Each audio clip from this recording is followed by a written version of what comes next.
The following message is best viewed on an oscilloscope.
Okay, so I guess we could get started. So welcome everybody to what is actually the first diversity and inclusion session at ICHEP 2020. So we currently have 19 people participating. Hopefully that number will go up a little bit as more people trickle in. So just a few technical reminders. This session is being recorded. And it will, of course, be rebroadcast in sometime later in the day or early tomorrow morning. I forget exactly when the rebroadcast session is, but just remember that you are being recorded. We also ask that participants mute themselves unless they're actually speaking, and please make sure that you're muted when the speakers are talking. Okay, so I think it's time to get started. So Mariam, are you ready? Yes, I am. So I share my presentation? Yeah, you can go ahead and start, and then I'll let you introduce yourself. So. Okay.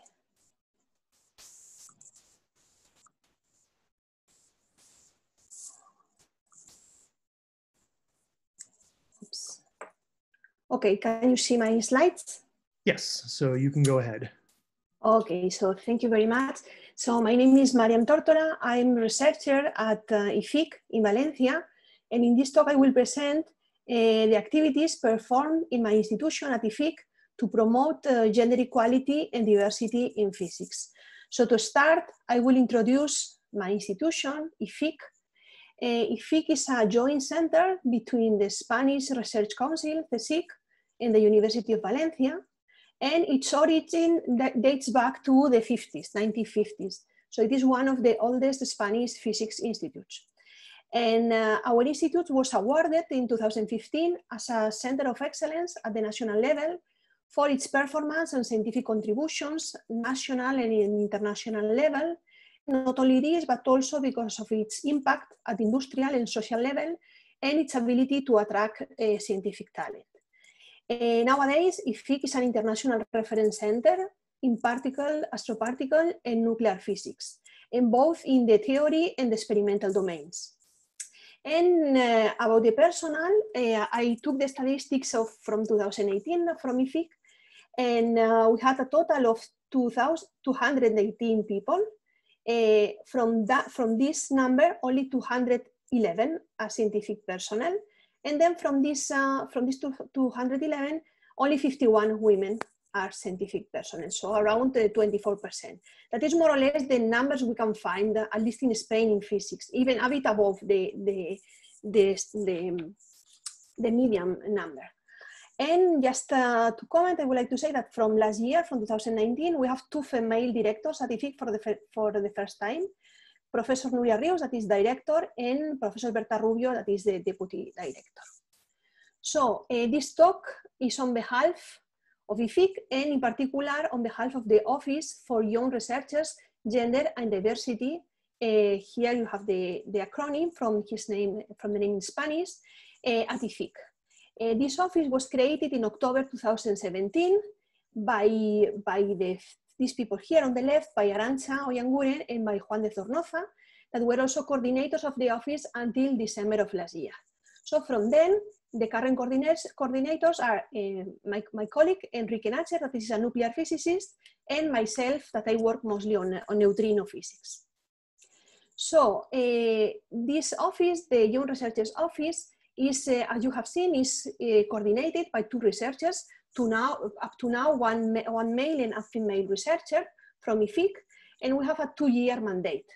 And the main objective of the office is to try to eliminate any kind of discrimination or harassment that may take place in the Institute, and also to ensure equal opportunities for all the members of the Institute, and promote with good practice, with relations between the components of all the departments in the Institute. The tasks of the office, here is a list. So we are in charge of advising the IFIC's board on the issues related to the topics of the office, so early career, gender, and diversity. And also we try to help and advise in a strictly confidential way any researcher at IFIC who feels victim of harassment or discrimination or any other type of inappropriate behavior. So we also try to ensure that there are equal opportunities at the Institute, regardless of gender, sexual orientation, age, race, or religion. It's also one of our tasks to perform statistics on a regular basis, just to know the situation of the Institute, and as well as to gather any relevant information related to the topics of the office that may be of interest for the Institute. We also organize meetings and events promoting and discussing these topics, that as the activities I will present today here. And also we need to report. We have the commitment of report annually if there has been any incident, and also the activities related to the office. And finally, it's also our task to hold regular meetings with other national and international entities to discuss the activities carried out, as for instance here that I'm presenting the activities. So there is a website from our office that it is just within the website of IFIC. And here I will present the activities we have performed so far in the office. So the first activity, the first task that was done by the first coordinators was a survey. So in 2017, there was a first survey sent to IFIC's personnel. From the 250 potential participants, only 51 people from the Institute replied. And the survey was very simple, just a few questions. So for instance, just to know the position of the people, if they are PhD student, postdoc, senior, whatever, and also the gender. So you can see that also the gender balance in our institute is shown here. Also, the results of the survey are public in our website. So some of the questions that were asked was, we were asking people if they were aware of any case of discrimination by race, gender, or religion, or anything at IFIC, and also if the people themselves that have felt any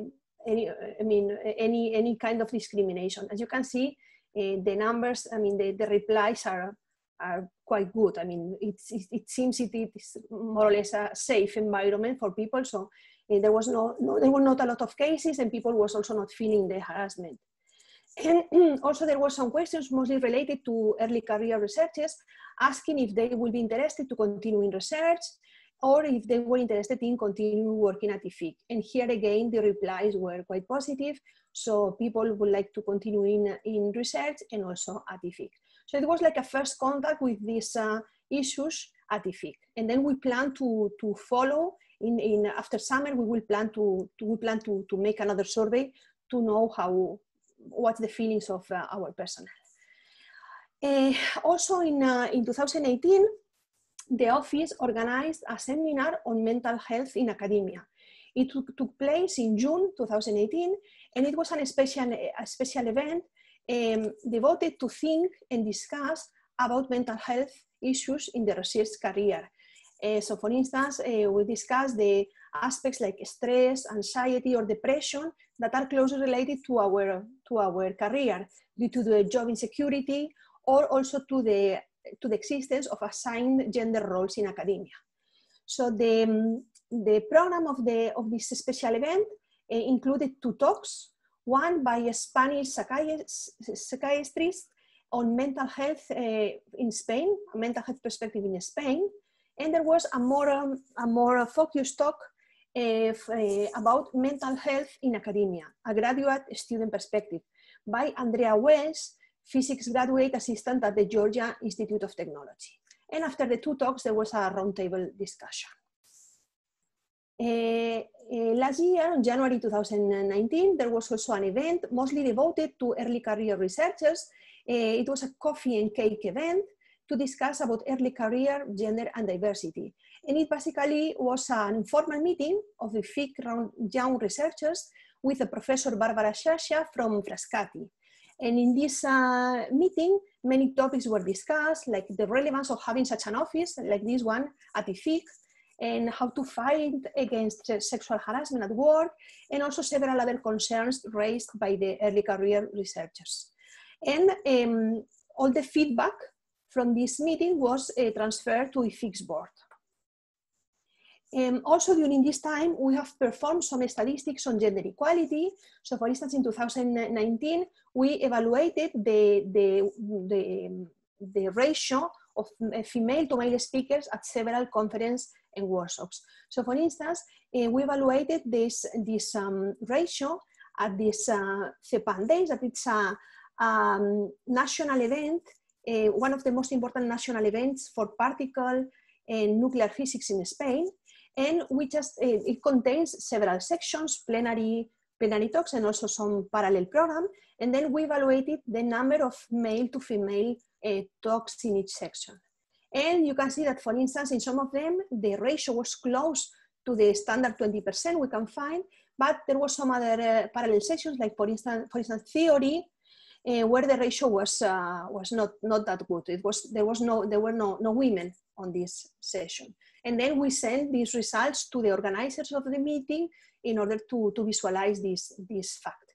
Also from IFIC, we have evaluated this ratio concerning IFIC colloquia and IFIC seminars. So for IFIC colloquia, we have evaluated the ratio in 2 years, 2018 and 19, and we can see that, in 2019, we were more aware of this problem, and then we improved. We checked.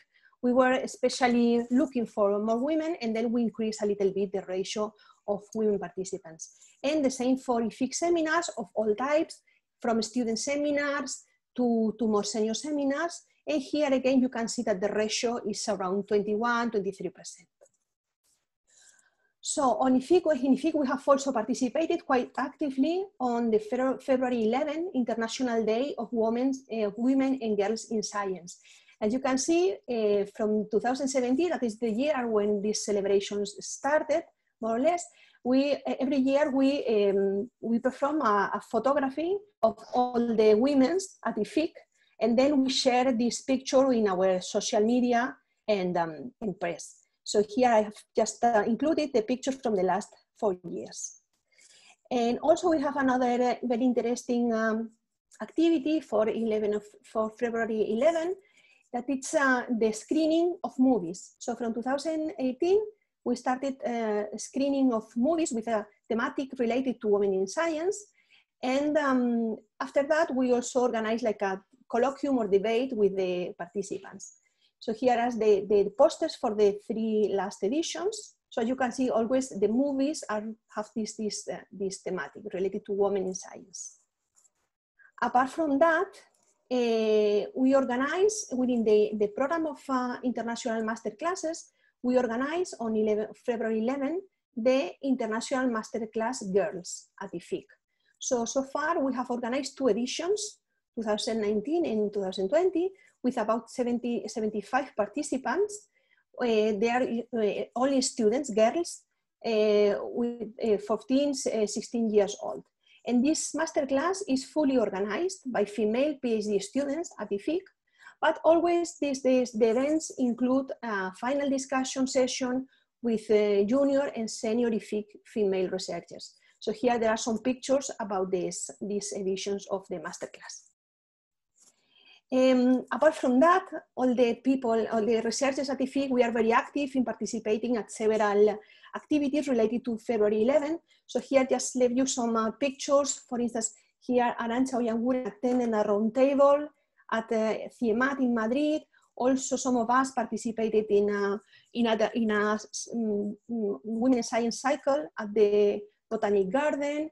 And from the office, we have coordinated this year our participation in outreach talks at high school centers. And we have, I mean, there was like a lot of talks performed by researchers from IFIC. Then we also celebrate the International Women's Day on March 8th. And here, every year we organize joint conferences with the IATA Institute, that it's Agrochemics and Technology of Aliments Institute in our campus. And then alternatively, any of the institutes organize a conference. So here are the posters of the talks we have organized in 2018 and 2020, also with the thematics of women in science.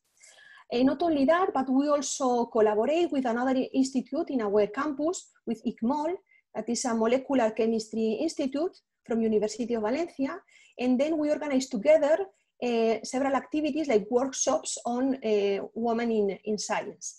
These are the posters for the event in 2018 and 2020 that unfortunately was postponed because it was scheduled for March, and then I mean, from the COVID-19 crisis, we have to postpone it.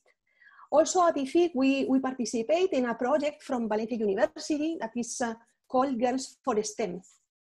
So this project, here is a caption of it is a screenshot of the website.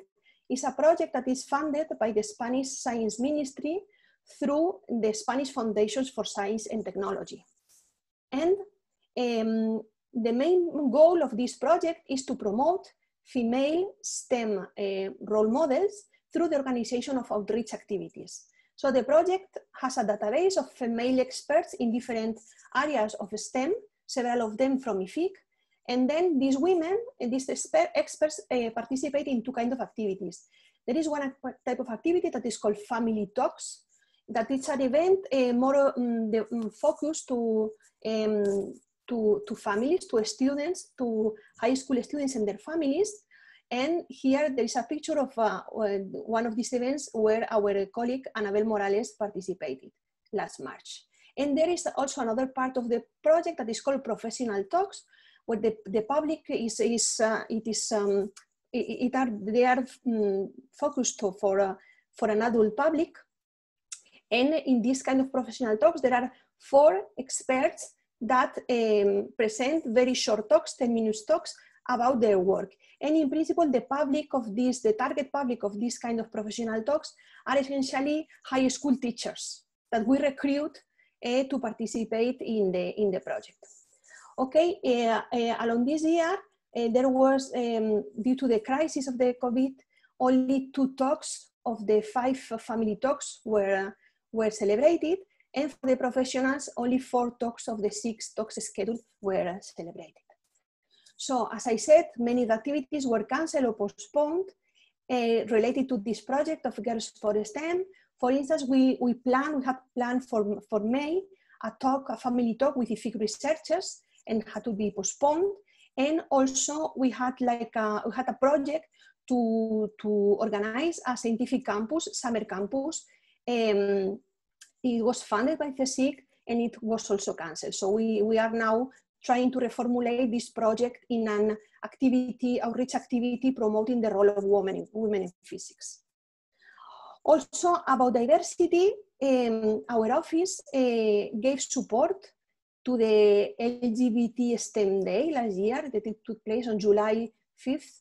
And it was, our office was the only Spanish institution between the list of supporters of the event. Here you can find our logo in the website. So for this year, we had several diversity activities planned, as for instance, the International Day for the Elimination of Racial Discrimination on March 21st. We plan to do a lunch with all the people from IFIC from different countries, just sharing different meals from different countries, but unfortunately, due to the crisis, it was postponed. And also we had some activities planned for the 2020 LGTB Pride Month last June, but also only a few of them took place also because of the crisis. So for instance, our colleagues, two of our colleagues from IFIC participated in such activities. So for instance, there was an interview performed to Antonio Ferreiro from our institute. There was an interview performed by the COST project where some of us from IFIC participate. I am the science communication manager of this project. And then from the COST, we organized this interview with Antonio, and we shared the interview where he was talking about the additional challenges faced by the LGBT community in theoretical physics.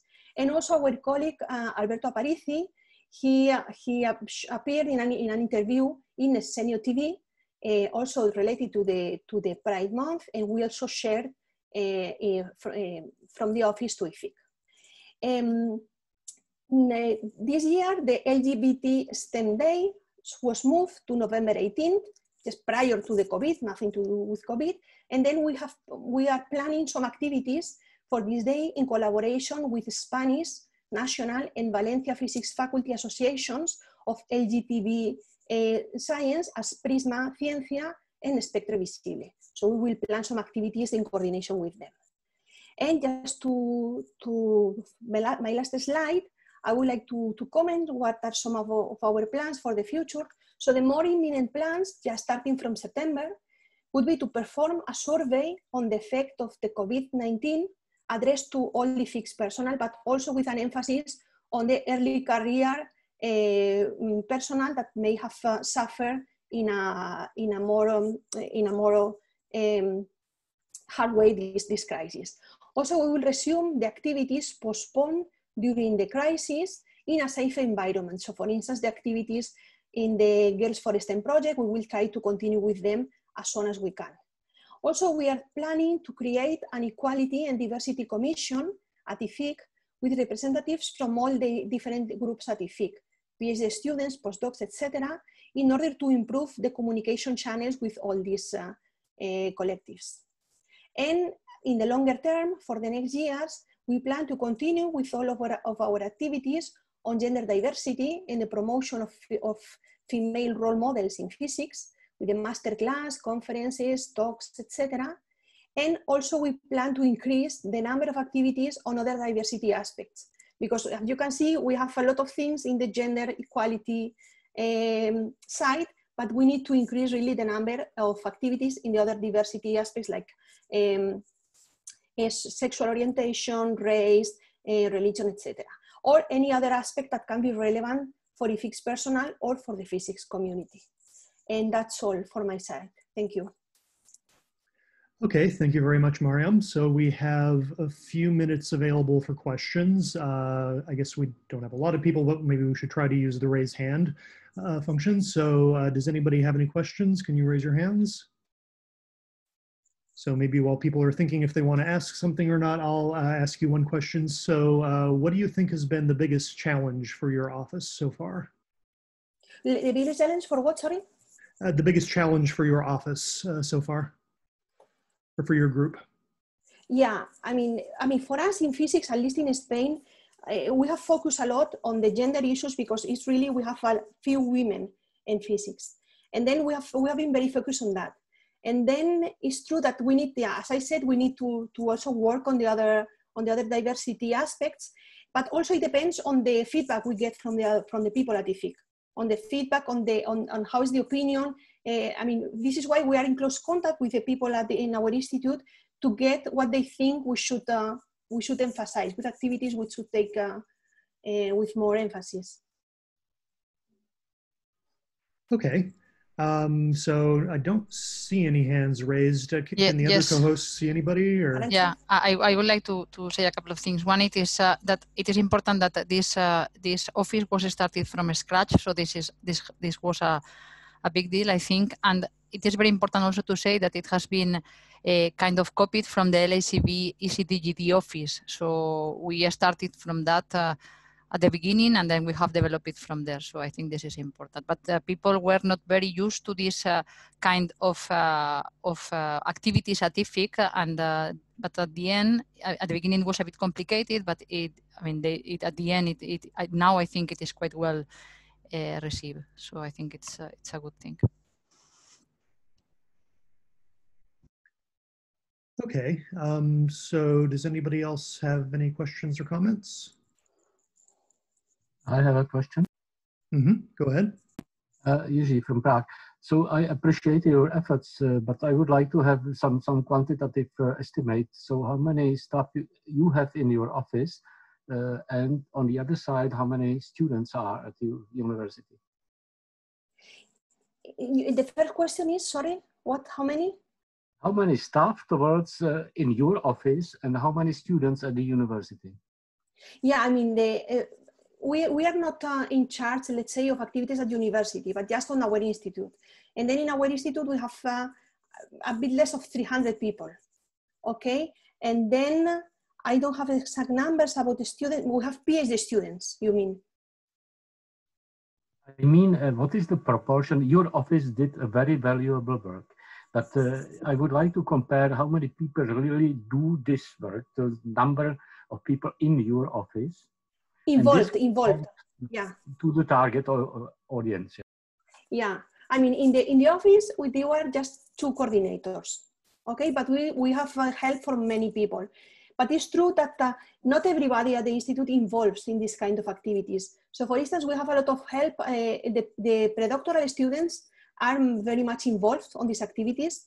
So, but also mostly the women, the female PhD students are very involved on these activities, and also for the outreach talks. So still we need to encourage more people from our institute, from IFIC, to participate on this. And this is why we are just thinking, during the summer, we were thinking to create this commission, just not to share the responsibility, but maybe to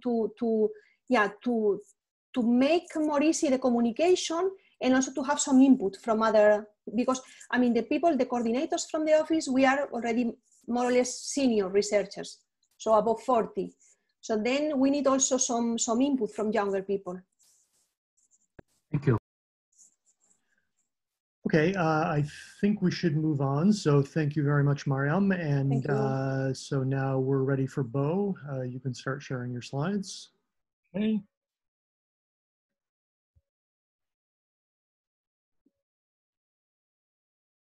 Hopefully that shows up. Yes, that looks good. So you can start. All right. Good morning, afternoon, or evening, depending on where you are. My name is Bo Jayatilaka. I'm a scientist at Fermilab and a member of the CMS Collaboration, and currently one of the chairs of the CMS Diversity Office. And I'm here to tell you about some of the work we're doing at CMS towards improving diversity and inclusion in our collaboration. So just as a word of introduction and reminder, CMS is one of the general purpose detector experiments at the LHC at CERN, studying proton and heavy ion collisions. The name CMS also refers to the scientific collaboration behind that experiment. And currently there are over 5,000 active members in the CMS collaboration. That includes nearly 2,000 PhD physicists, over 1,000 doctoral students, over 1,000 engineers, and over 1,000 undergraduates. And these 5,000 members come from 229 institutions in 51 countries around the world. So we often hear about the LHC being one of the largest scientific instruments and the detectors behind them, but the collaborations behind these experiments are also some of the largest scientific organizations that have ever been assembled. And we recognize that ensuring our collaboration's diversity and inclusiveness of the environment that its members work in is essential for its continued success and productivity. So towards that, recognizing that the collaboration has formed a diversity office, and the stated goal of the diversity office is here to foster a working environment where all members of the collaboration can thrive and bring in their talents irrespective of age, career status, employment situation, institutional affiliation, geographic location, nationality, gender, ethnicity, family situation, sexual orientation, or disabilities. And to achieve that goal, the diversity office has set out a mandate and includes advising CMS management and members on diversity-related matters, proposing actions to promote diversity and create awareness, monitor and record statistical information related to diversity, actively listen to collaboration members' concerns, report regularly to the collaboration about the status and progress of these diversity-related issues, and to collaborate with relevant bodies outside of CMS, such as the CERN Diversity Office. So a little bit of history behind this office. That goal and set of mandates was approved by the CMS Collaboration Board in April of 2017. And the office, which is designated as a standing body of the Collaboration Board, was fully comprised of its members by the end of 2017. So we currently have 11 members from CMS institutions around the world. 2 of those members serve as co-chairs, and everybody is on 2-year terms. The co-chairs also serve as ex officio members of the Collaboration Board. That allows them to be present for Collaboration Board level discussions and votes. And the members of the Diversity Office also serve in other collaboration bodies with an eye towards making sure that those bodies are functioning in a way to enhance diversity and inclusion. And examples of these include the Thesis Award Committee and the group that was put together to revisit spokesperson election procedures last year. We have several ways that collaboration members can contact us. We have a mailing list that reaches all members of the Diversity Office. We have one that reaches just the co-chairs, and this is very important. We have an anonymous message box that reaches just the co-chairs and leaves no trace of who the person who sent that message was.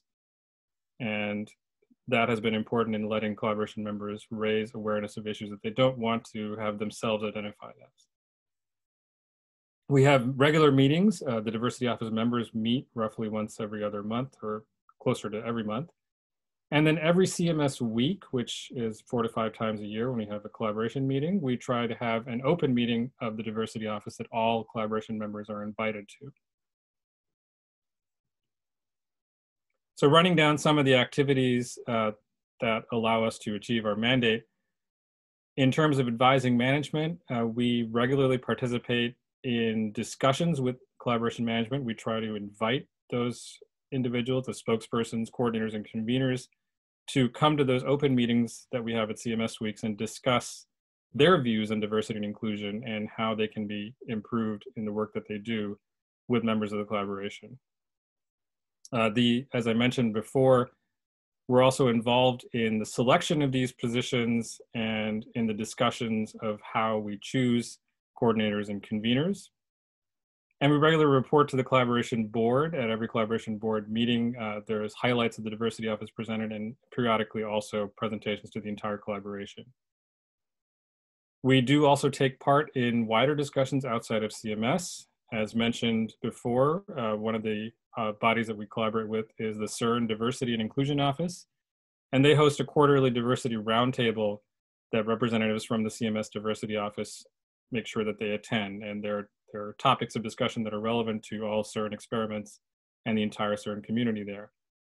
We're also directly in contact with D&I teams from other CERN experiments, and we have invited some of those representatives, specifically from Atlas and LHCb, early in the formation of the CMS Diversity Office, to present on their work to CMS so that we can learn from each other.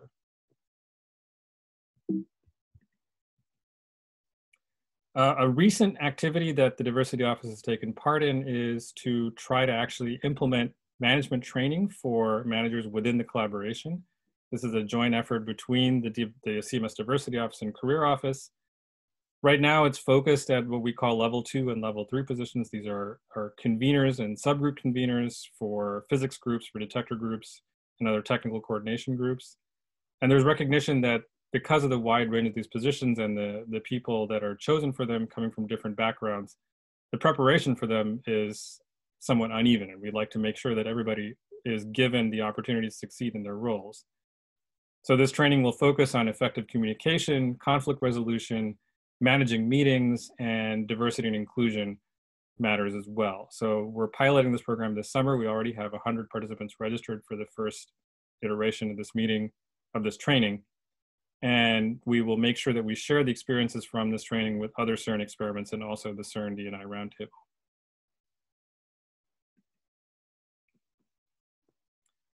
An important step towards ensuring that we have an inclusive environment at the collaboration is having a stated code of conduct that clearly lays out what the collaboration's values are.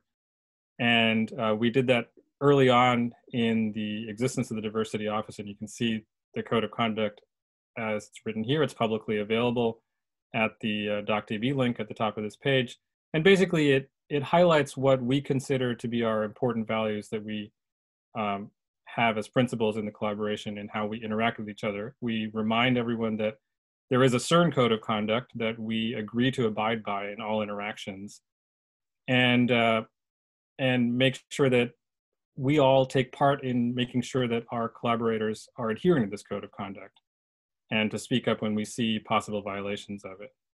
As part of educating collaboration members and reminding them of the code of conduct, we have produced posters that are in meeting rooms, in CMS meeting rooms at CERN. You can see an example of one of these posters here. We have them in English and in French. And we also have produced small wallet cards that are reminders of the code of conduct and have given them out to members of the collaboration.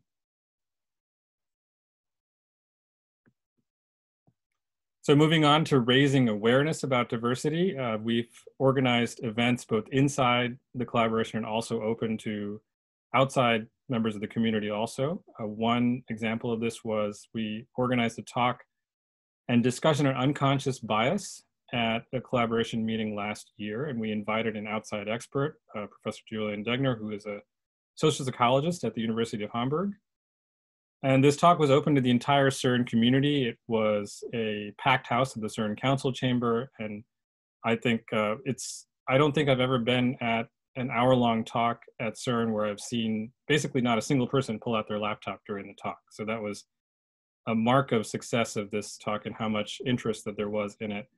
And if you're interested, there's a recording of that talk still available at this link here. So our intention is to try to invite outside experts like that to speak about D&I matters to the collaboration, or when appropriate, the entire CERN community regularly. In fact, that was one of our plans for this year. And of course, with COVID, that has been put on hold. So within the collaboration also, we have had focused topical discussions about D&I matters. And we try to do this at least a couple of the open meetings that we have at CMS weeks. So last summer, we had a very interesting and informative conversation about imposter syndrome.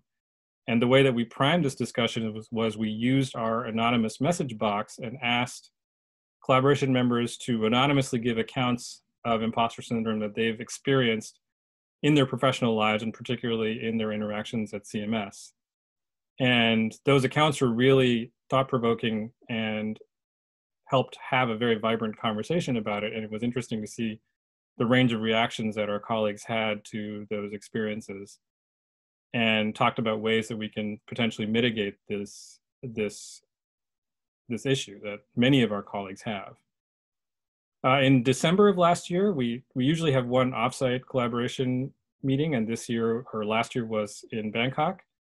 And it was thematically appropriate to have a discussion about remote participation. So this was really highlighting the fact that there's a perception that some things are harder to do if you're not physically present in CERN, and we wanted to address how people felt about that and what the reality of that was, and where the pain points were for collaborators who don't get to spend as much time at CERN, or collaborators who aren't based at CERN. And also having meetings for those who are far away from CERN time zones, how it's more difficult to manage certain activities, including convening groups and leading meetings. And of course, at the time, it was interesting. One of the things that people who don't get to spend as much time at CERN said is that meetings and conversations that where everybody is virtual were much more inclusive. And little did we know that just in a couple months, that would be the situation that everybody would find themselves in. So this was actually a very useful discussion to have, unbeknownst to us, for reasons that became very obvious.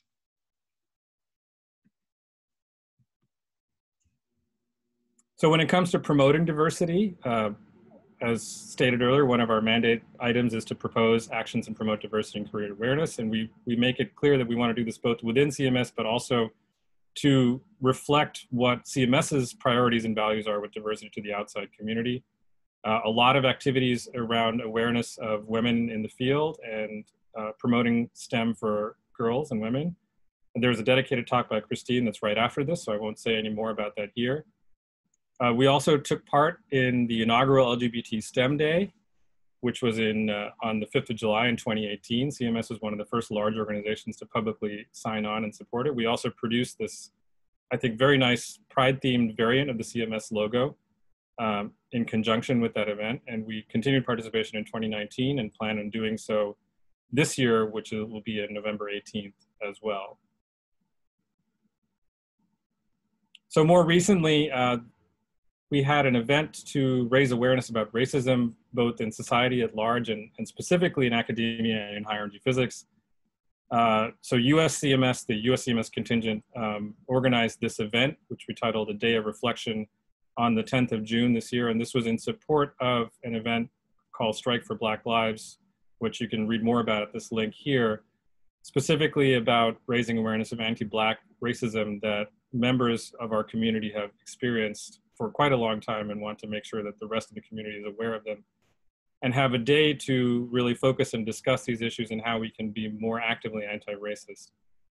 So the event was open to the entire US LHC experiment community, and we also had colleagues from outside the US join us. We had over 500 participants. I won't go into detail about what the content is, but you can see some of the agenda items that we had. We had a discussion about the history of racism in America specifically, and also we had a very senior member of Human Rights Watch also discuss some of the more recent activities about racism and being more actively anti-racist. And then we had a focused discussion towards the latter half, which was about how we can address structural racism in academia and in high energy physics, which was a very productive conversation and has led to more follow-up activities that we will continue to have and have more discussions about this going forward. So a couple words on statistics. We are actively looking at diversity statistics within the collaboration and seeing if there are areas in which there are clear biases and deficits. So you can see in this plot, all CMS members by different regions, the larger countries taking part in the collaboration, and then other states with smaller contingents. And that this over time, you can see which regions have growing membership in the collaboration. And we can correlate that with seeing whether, say, leadership positions are being assigned at a proportional rate.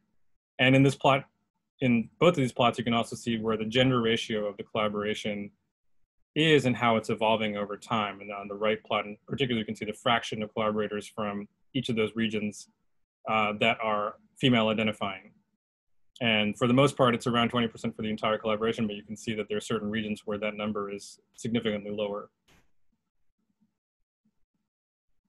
So just as a comparison, this next plot shows the same figures, but for CMS authors, and this lets you see if there is a specific skew in just the physicists taking part in the collaboration as opposed to other members who are not authors in the papers coming out of the collaboration.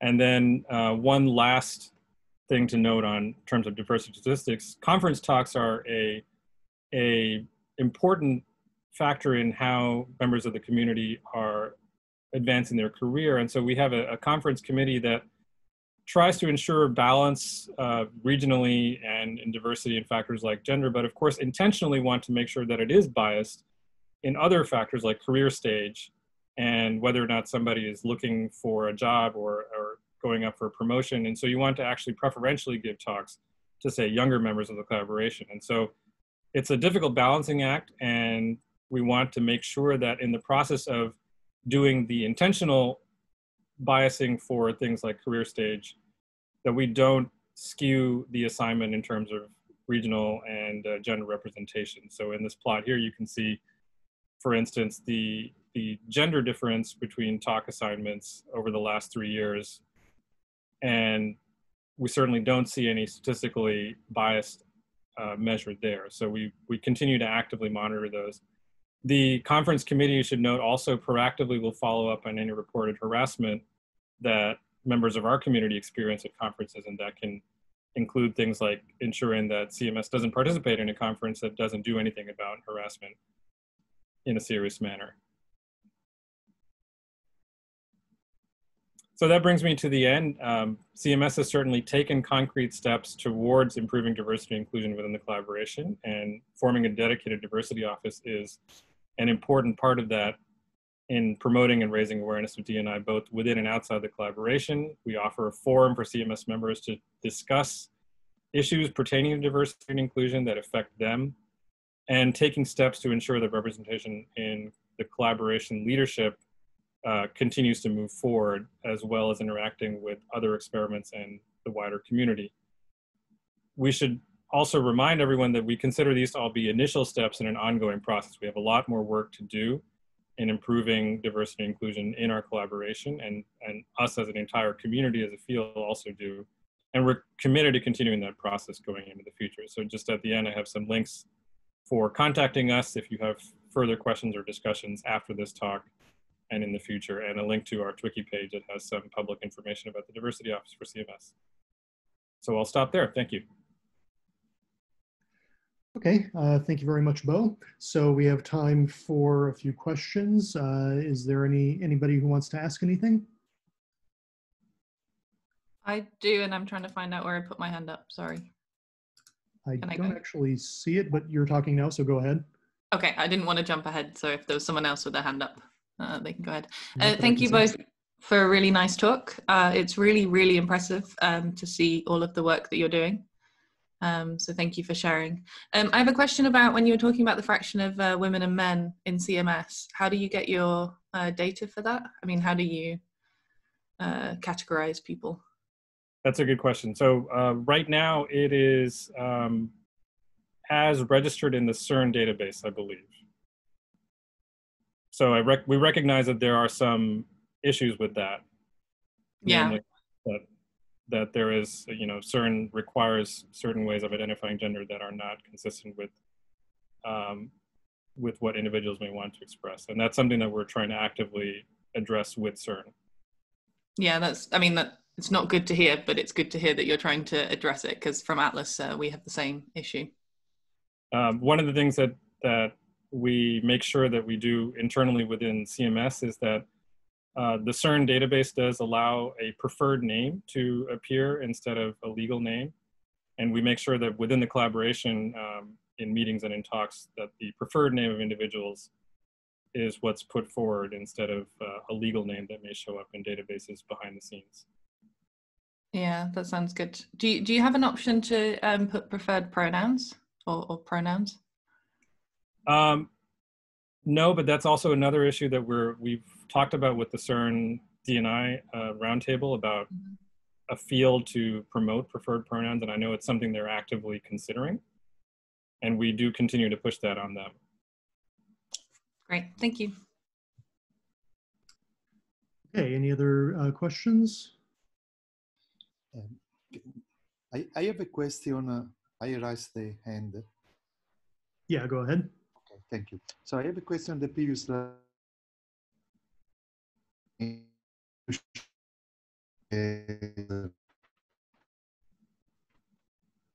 Oops, Graziano, I think we're kind of losing your connection. Can you hear me? We heard the beginning and then it kind of cut off again. Can you hear me? Could you type your question in the chat maybe? I can read it out. So maybe while he's typing, I can just ask one question I had. So regarding your anonymous comment box, I'm wondering how often was that used? Have you been getting a lot of good feedback? I guess you mentioned that you used it to solicit feedback for the imposter syndrome. But other than that, have you been getting good use out of it? We've had a few instances of people who have left anonymous feedback, and in fact, in some of those occasions, that triggered very useful open discussions in the collaboration based on the specific scenario that was described in some of those anonymous messages. Okay, because yeah, we also have one of those for the Alice Diversity Office, which nobody seems to have used yet, although we try to periodically remind people. Okay, so I don't see the. Can you hear me now or not? Yeah, why don't you try again? Sorry, thank you. So just as first question about the previous slide. So when you show the plot of the talks as a function between female and male, I would like to ask what is in Ashisa, these numbers. So previous slide, just 0, 2, 4, 6, 8, 10. What is this? So this is the number of talks given by, the histogram of the number of talks given by collaborators in a 3-year span. So you would assume that most people have given a relatively low number of talks in a 3-year span if you assume that on average people get 1 to 2 talks a year, but you can see that there's some people who have given a large number. Okay, thank you very much. I just had one other question regarding gender representation. So have you seen any increase overall in the fraction of women within CMS as time goes forward? Yeah, so I don't have that plot here, but if you break it down by age group, certainly there is a slightly larger number of female collaborators in younger age groups within the collaboration.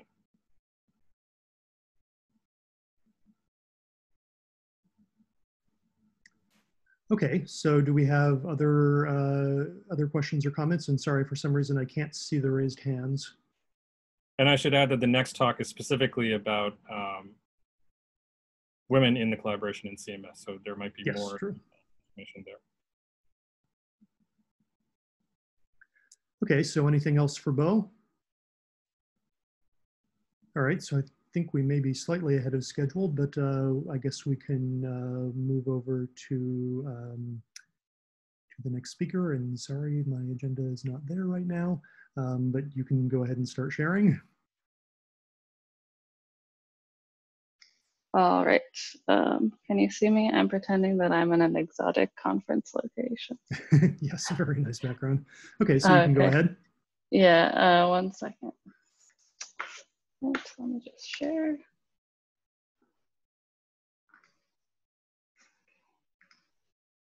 All right, you should be seeing my share now. Okay, so yes, go ahead, Christine, and sorry, I forgot your name before. Yeah, no worries. Hi, everyone. I'm Christine McLean. I'm a postdoc at the University at Buffalo in New York. I was based at CERN, but I moved during the pandemic, and now I'm based at Fermilab. So anyway, as Bo mentioned and the host mentioned, I'll be talking about CMS outreach promoting women in STEM. So this is going to be less on the statistics, which Bo already presented, and more on the outreach activities that CMS has been doing. Okay, so as was previously mentioned, CMS stands for Compact Muon Solenoid.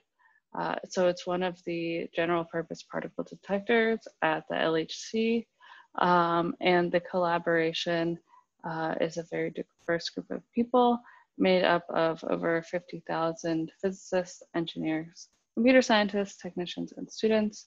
And members are from all around the world. So there's over 200 institutes and over 50 countries.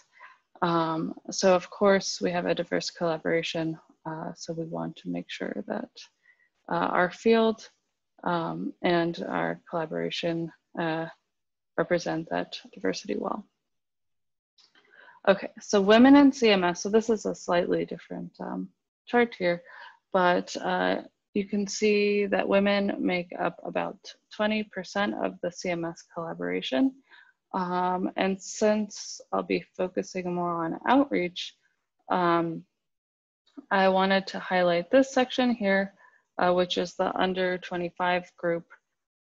So you can see that, you know, the different age ranges, the percentage changes, but one of the ways I think with outreach to increase the number, because of course women are about 50% of the population, one of the ways to increase the number is to increase the number of women entering the field and interested in STEM. And of course, this is not just a physics problem, but in general, a STEM problem. So women in general, so this is from UNESCO. I have the link to this where this came from. So women make up less than 30% of the world's STEM researchers. So again, how do we attract more women to STEM and make it more like 50%? And just one thing that I think is important, and I'm sure no one in this session disagrees, but I thought this was important to highlight, just that women's full and equal participation in all facets of society is a fundamental human right. Yet around the world, from politics to entertainment to the workplace, women and girls are largely underrepresented. Building a sustainable future for all means leaving no one behind. Women and girls are critical to finding solutions to the biggest challenges we face today and must be heard, valued, and celebrated throughout society to reflect their perspectives and choices for their future and that of the advancement of humanity.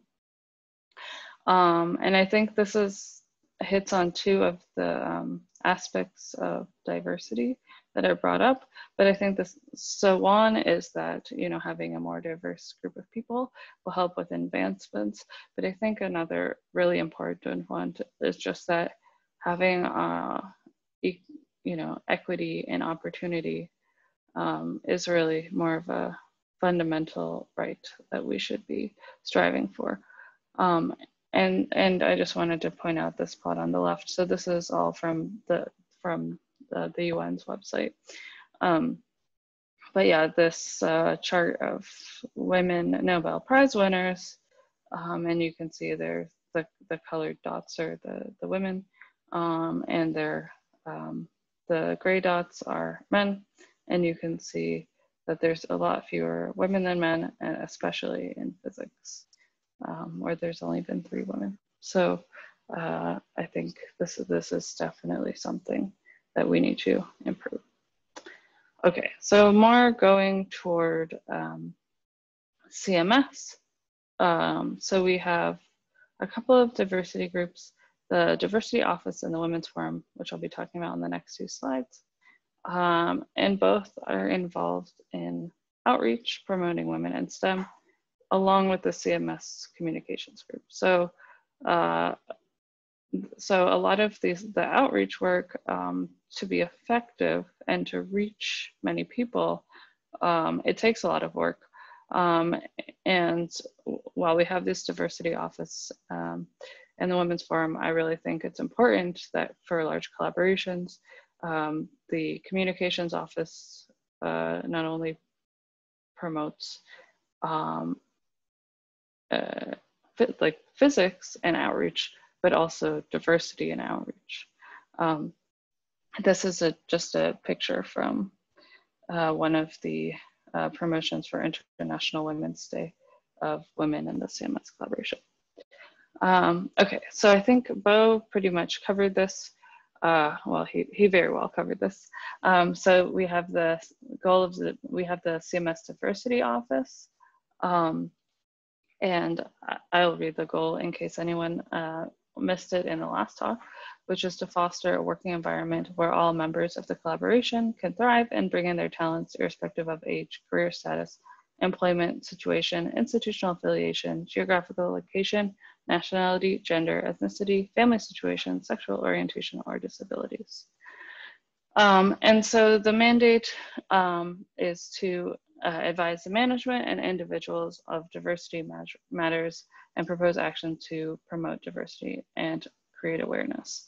And of course, to monitor statistical information and to listen to the collaboration members, to report regularly to the collaboration and also to the CERN Diversity Office.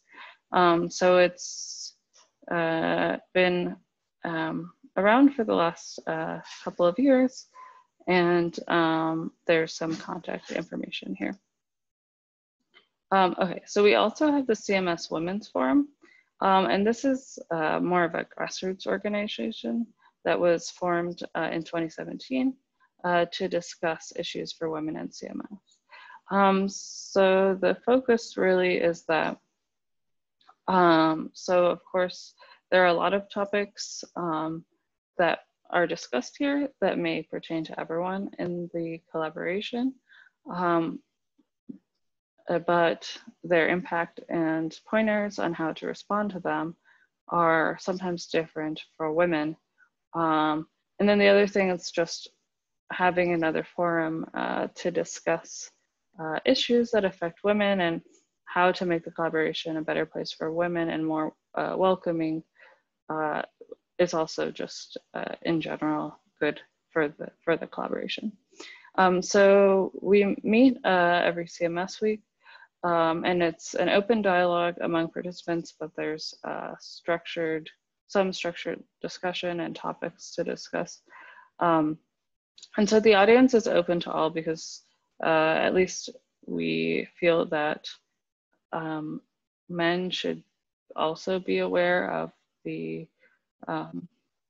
issues that are facing women and should be, well, you know, not taking over the discussion, but they should be active participants in making the environment as welcoming as possible. So with these, so the Women's Forum also is a driver of the outreach activities that I'll be talking about in this talk. So what are the outreach activities? So before I specifically mention them, I just wanted to highlight this study that was done by Microsoft actually, highlighting that role models can have a very large positive influence on girls' interest in STEM. So they surveyed about 12,000 girls across Europe, and they found that in general, across STEM fields, those with role models had about a 12% increase in interest. And here you can see one of the categories, one of the questions they asked about, which is imagining to work in a STEM discipline. So the colored lines are those with a role model and those without, and how interested they are in working in this STEM discipline. So really the point is that this is an impactful or an important, at least, way to get more women interested in STEM and physics. And so these CMS outreach activities therefore strive to highlight female physicists. So what have we done? Well, so we focused on the two main international days. So the first is the Day of Women and Girls in Science. And this is on February 11th. So CMS has been doing activities for this only for a couple of years, just in 2019 and 2020. So women on CMS took over CMS Instagram stories to show a day in the life of a physicist. And that's kind of the tagline, and the subtext is, of course, that, you know, there are physicists who are women and are not just men. So the first day in 2019, I and one of my colleagues took over this Instagram stories. So basically what we did is just, you know, took pictures of what we were doing throughout the day, but also kind of like explained what CMS is, what the research we're doing is. So some of it was just more mundane and some of it was a little more descriptive. But the nice thing was that when you do this, you get messages right away. And so we encourage people to ask questions.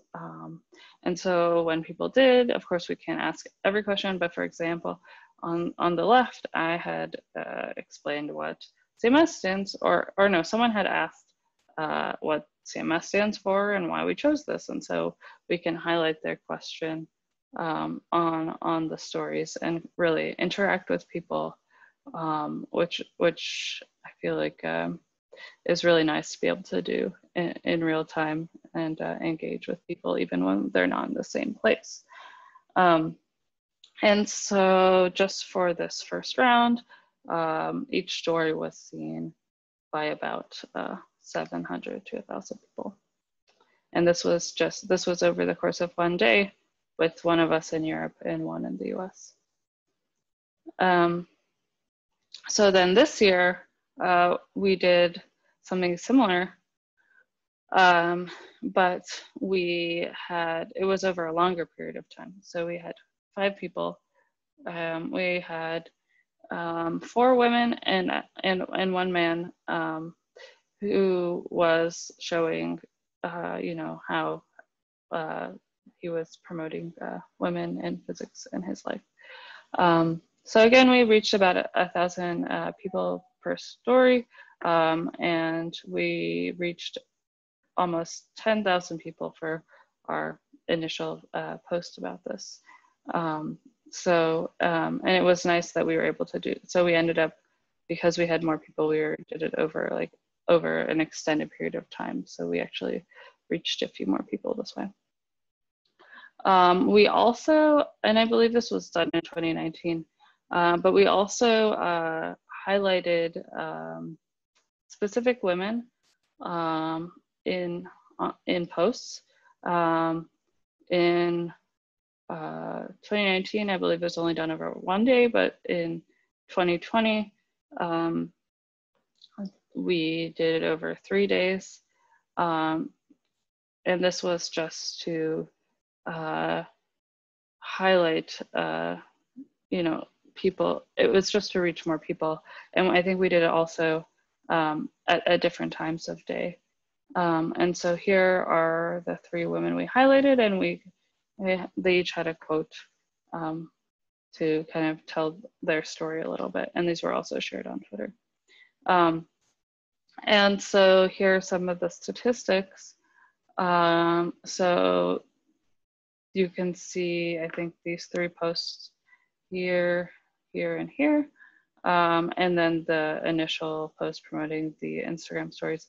And so you can see kind of reaching different amounts of people even over the 3 days. And actually on the last day, there was the most interest. And I think we had a lot of engagement even on the last day, which was quite nice. And so the other activity, the other day that we do our large outreach media blitz, I guess is the right word, is on International Women's Day. So we've been doing this since 2018. And we go along with the kind of official slogan for that year to help promote women in science. So the left one is the 2019 slogan and the right one is the 2020 slogan. Oops. Okay, so in 2018, we shared collages of the women in our collaboration. And so these are different posts. So each of the collages, so the top right is an amalgamation of all of the pictures that women sent in. So we had people send in their own pictures, or if you're based at CERN, you could have one of the photographers associated with the communications group come and take your picture during, I think it was during the CMS week. And that was quite successful. So we got a lot of pictures of people, and then we put them in collages and highlighting students, postdocs, senior professors and senior researchers, and also you know, technicians, administrators. So basically every group of women in CMS. And so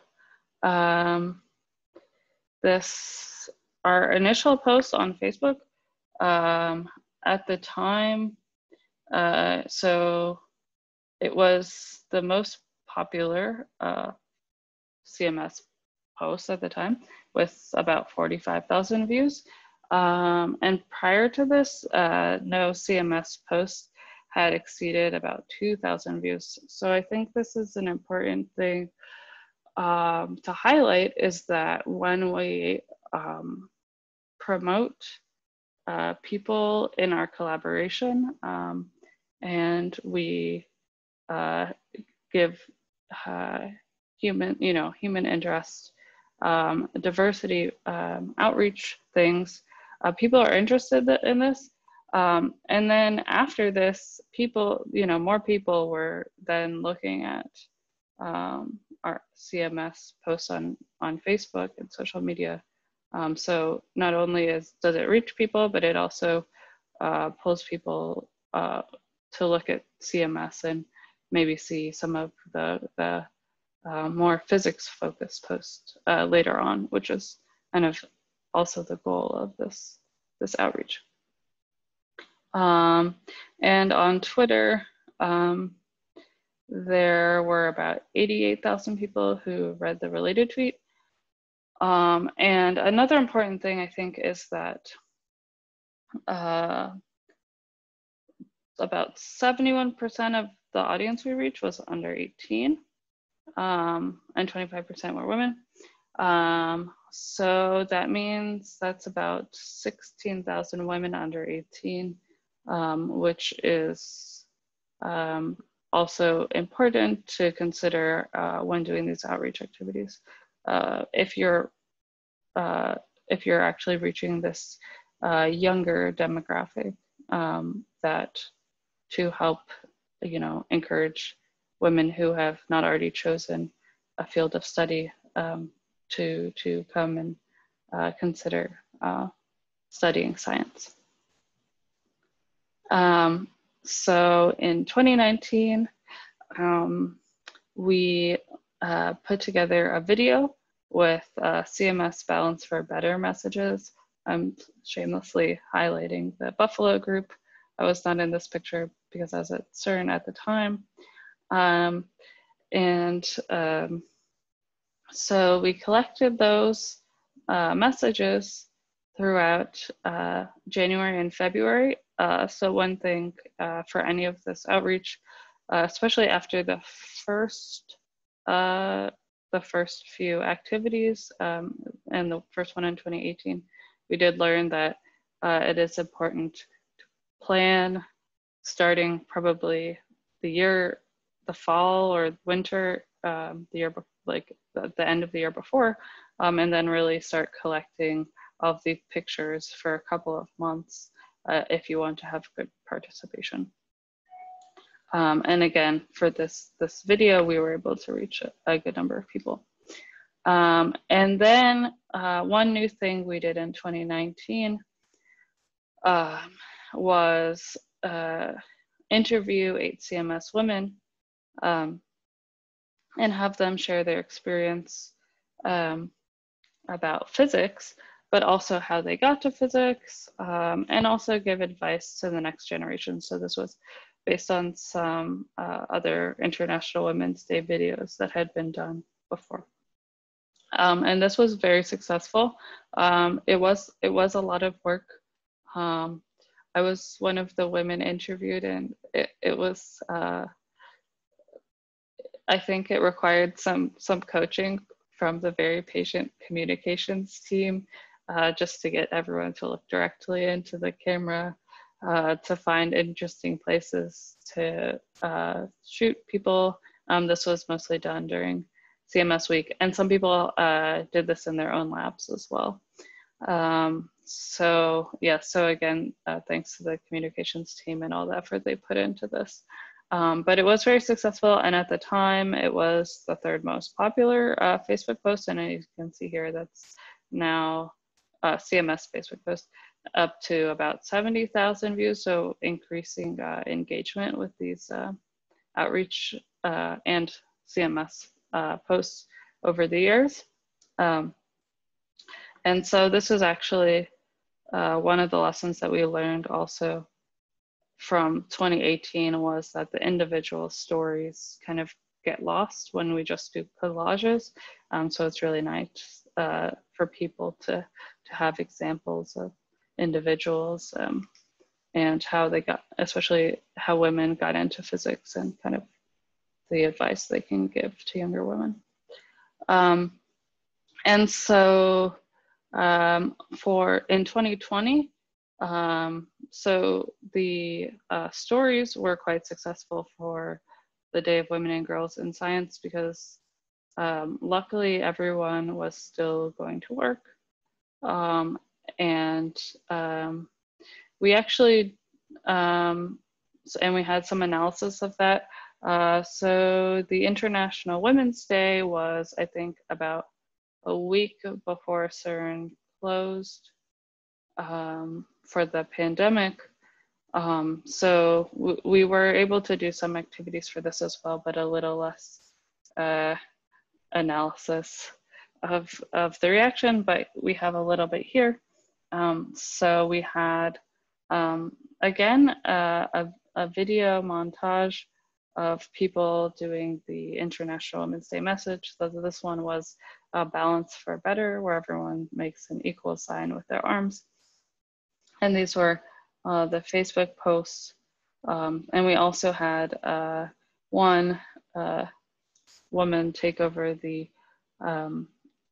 Instagram stories and show a day in her life at CERN. And there was, again, quite a good engagement for both of these posts. And then, so this post here was highlighted, it was on Facebook, but highlighting the story takeover that was going to happen on Instagram. And then on Instagram, the video was posted there as well. And then the stories, each of them reached about 1,000 people. So that's been pretty constant over the years when we do these story takeovers. So that brings me to my conclusions. So far, CMS has, for the last few years, has been putting a lot of work into using social media to promote female STEM role models, focused on the International Day of Women and Girls in Science and International Women's Day. And I think it's, so there's been a lot of engagement with this. As we've we've learned kind of that it's really nice to highlight individuals. And with these posts, there's been increased engagement for CMS overall. And we have been successful in reaching younger audiences, which are really the future of STEM. So I think that that's also important. This is just a small part of what CMS women are involved in. Of course, on an individual level, CMS women are involved in a lot of other outreach activities. A lot of these are hosted or brought to our attention by the Women in Technology group at CERN. And one of these is the Expanding Your Horizons events, where women go and do demonstration science activities, hands-on activities for young middle school and early high school age girls, which is quite nice.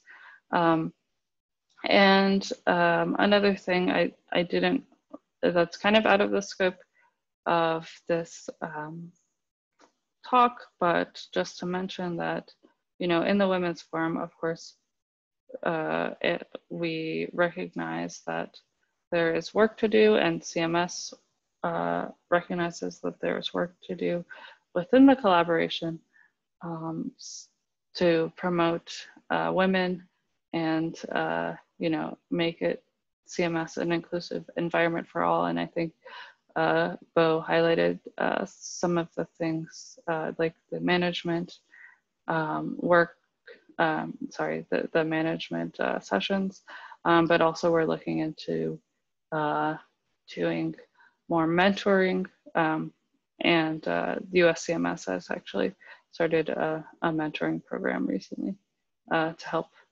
to help support people within our collaboration.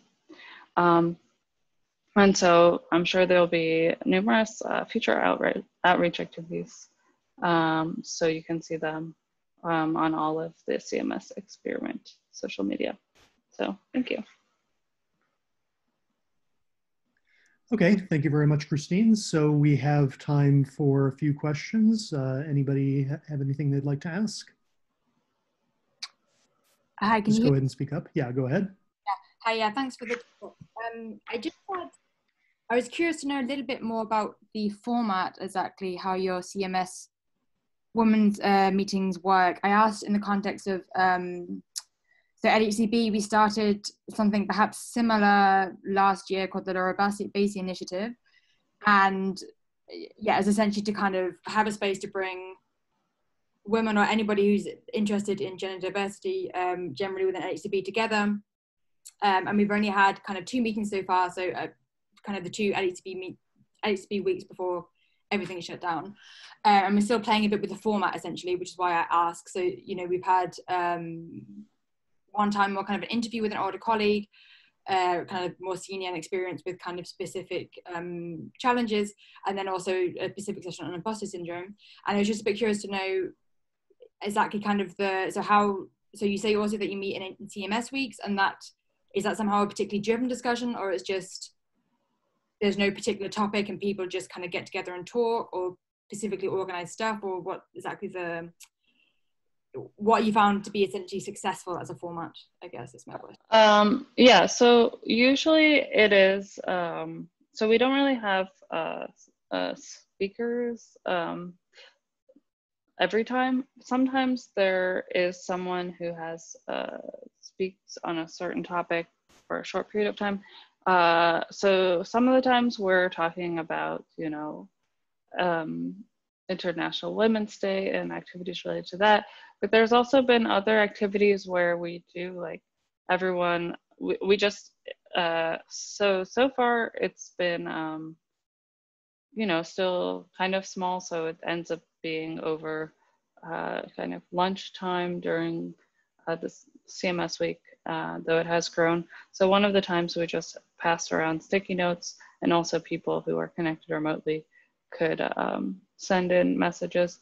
And these were about microaggressions that women have faced. And we kind of discussed them and talked about, ways, what we could do and to improve the situation. And I think for some of the discussion is it is important that some of the men in the collaboration attend and listen. And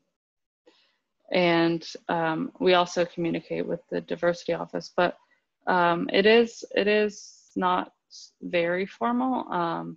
So we're still working out some of the kinks of, what all of the goals of this women's forum should be, because some days it's more focused on outreach, some days it's more informal discussion, and some days it's more speaker driven. So we're actually in the process of so we had 2 women who started it, and now we're in the process of formalizing kind of how we elect new people. So it's ongoing, but I think having slightly topic-driven discussion has been quite successful. Okay, thank you very much. Okay, so I think we unfortunately need to cut off the questions right now, but there will be the discussion session at the end of this session where we can follow up if there are more questions for Christine. So yeah, it's time for the quick coffee break, and so other co-conveners, are you okay if we start at 5:10 rather than 5? just give people a bit more time? Yes. Fine for me. Okay.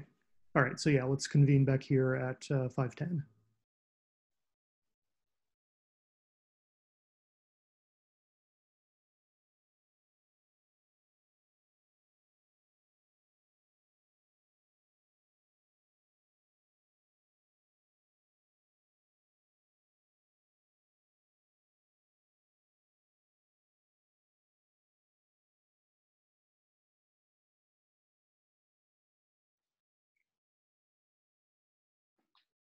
Hello. Welcome Hello. back, everybody.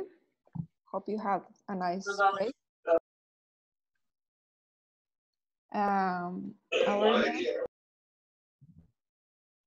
Can I ask everybody else to mute? Okay. So our next speaker is Anders, our previous chair, who will tell us about the demographics of the ALICE collaboration. Please, Anders, go ahead. Okay, hello. So yeah, I'm Anders Knospe from the University of Houston, and my pronouns are he, him, his. And yeah, I'll be talking about the demographics of the ALICE collaboration. So just a brief introduction to the ALICE Diversity Office. It was started on September 1st, 2019. So it's actually the newest diversity and inclusion body in the 4 LHC experiments. Here are some photos of our members. So we're actually in a transition period right now. Ejiro Umaka from the University of Houston has now moved to Iowa State University. So those of you in Atlas may start to see Ejiro around, and she was replaced by Fernando Flor.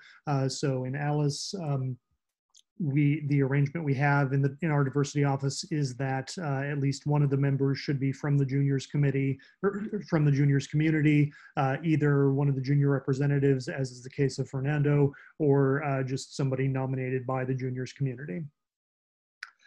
So the mandate of the ALICE Diversity Office is to advise collaboration members and the management about diversity matters, to promote diversity initiatives and maintain diversity web pages, to monitor diversity issues and report periodically to the collaboration, and to liaise with the diversity offices at CERN and in the other LHC experiments. So now I'll just come to the demographic study of ALICE. So the way we do this is use the GLANCE database, which I believe some of the other experiments at CERN also use. So it's a database of basic membership information, which we've been collecting since 2014. So it includes name, it has gender, although unfortunately only binary female male. That's something that we also want to work on correcting. And it includes the employing institute. So there's a person ID, which is a unique number, which helps us maintain anonymity as we do the data analysis. And it also includes employment category, which I'll talk about in the coming slides. This database also includes appointments to positions of responsibility within ALICE, which I'll also talk about later. So these data from the GLANCE database are supplemented by data from our conference committee regarding posters and talks, and also data from our editorial board regarding service on the committees that write and review papers within ALICE. So we use these data to study general demographic information and trends and how they evolve with time, to correlate demographic information with appointments to positions of responsibility, to distribution of presentations and appointments to paper writing and review committees within ALICE. And we're trying to identify issues of concern and flag them for the collaboration management. So our basic methodology is to take a snapshot of this GLANCE database each year on September 1st. The reason we do a snapshot is to avoid double counting of people who may change employment during the year. So except for the plots that show the time dependence, and I guess also the plots that show the number of talks, all of the plots I'm going to show you are snapshots for September 1st, 2019. So there are actually a small number of people who have multiple simultaneous appointments. So we actually do have to go through and do some data cleanup and fix those by hand. So we've defined 8 different geographic regions, which are shown here. So Europe, is such a large contributor to the total ALICE membership that we've actually divided Europe into 4 different regions.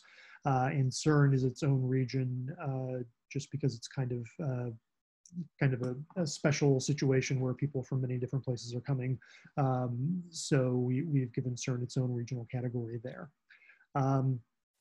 Okay, so here's some of our data. So on September 1st of last year, we had 1,901 members. The Mediterranean region is actually the largest of the individual regions that we've defined in terms of population, contributing 22% of the ALICE membership. And combined, the 4 European regions make up 69% of ALICE. Asia, with 20%, is the largest non-European region. So I'll spend the next few slides talking about the gender makeup of ALICE. So again, we have this 20% number. About 20% of ALICE members are women. We have now here broken down how the number of women and the fraction of women varies by geographic region. So the left-hand plot shows the number of people as a function of the different geographic regions. And on the right, we have the fraction of women and the fraction of men, again, for those same different geographic regions. So we see that the fraction of women is lowest for Central and South America at 10% and CERN at 12% and highest for Asia at 26%. Again, the average is 20%. We've also defined 6 different employment categories. So early students, meaning summer, bachelor, or master students, PhD students, postdocs, senior scientists, who are usually people with permanent positions, then engineers and technicians, and an other category, which is kind of difficult to categorize. So again, here we have the number of people and the fraction of men and fraction of women for these different employment categories. So we can see that the fraction of women is actually highest for the early students and is also above the 20% average for PhD students and postdocs, but is only 19% for senior scientists and even lower at 12% for engineers and technicians. So while we do see some positive trends in more women showing up in the earlier career stages, that has not yet propagated to the more senior career stages of people with permanent positions as senior scientists. So we've also studied gender trends as a function of time.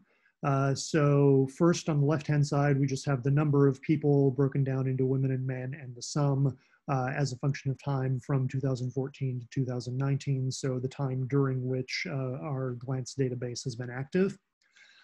So we see actually that so you can see that the total number of people increases, but if we look at the right-hand plot, the fraction of people as a function of time and fraction of women and men, we actually see a slight increase in the fraction of women from 18.3% in 2014 to 20.1% in 2019. So I guess it's moving in the right direction, but we would like to see a faster rate of increase, I think.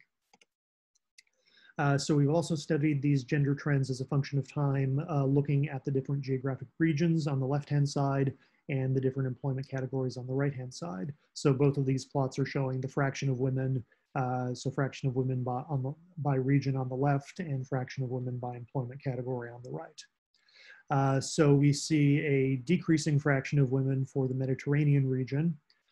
We see an increasing fraction of women as a function of time among students, particularly among early students, and somewhat less among PhD students. The fraction seems to be just sort of fluctuating for postdocs and not much time dependence for senior scientists, who are actually a fairly large component of the collaboration as a whole, but not much change in the fraction of women there over those 6 years. So I'll also show you a plot on the regional trends versus time. So here we have, so these are the fraction of ALICE membership from each region. So not looking at gender anymore as a function of time. We see somewhat of a decreasing trend for Central and South America, at least from 2016 to 2019, and a slow decreasing trend for the Mediterranean region, again, as a function of time. And then we see an increasing trend for Asia. So some interesting variations in what's in the breakdown of the ALICE collaboration by region. Okay, so let's move beyond the basic demographic information and come to the collaboration responsibilities. So here are just a few examples of what we classify as a responsibility. So of course, the spokesperson, the collaboration board chair, various coordinators and the chairs and members of various boards and committees. We have our upper level conveners, also institute leaders and their deputies are also classified as responsibilities. And there are some other roles along these lines that we also include in the responsibilities that I'm going to show you in the following slides. Okay, so here are a couple plots. So both of these show the average number of responsibilities held as a function of gender, and also for the different geographic regions, broken down into these different employment categories again. So dividing the total number of responsibilities by the total number of people in each of these different categories. So what we see is that the average number of responsibilities increases with the career level. So the senior scientists consistently have the highest number of responsibilities, which we would kind of expect. Postdocs are lower, and then PhD students and early students are lower than that. So looking at the gender breakdown in the left-hand plot, we see that women tend to hold fewer responsibilities within ALICE, and this is actually true across the employment categories. Looking at the geographic breakdown, we see that the lowest number of responsibilities tends to be for Eastern Europe and Asia. So we've brought this up with the ALICE management, and this is something that we do want to keep an eye on because we do want to see better representation across the board here. So coming to presentations now, we've divided presentations into various categories. So posters, all talks,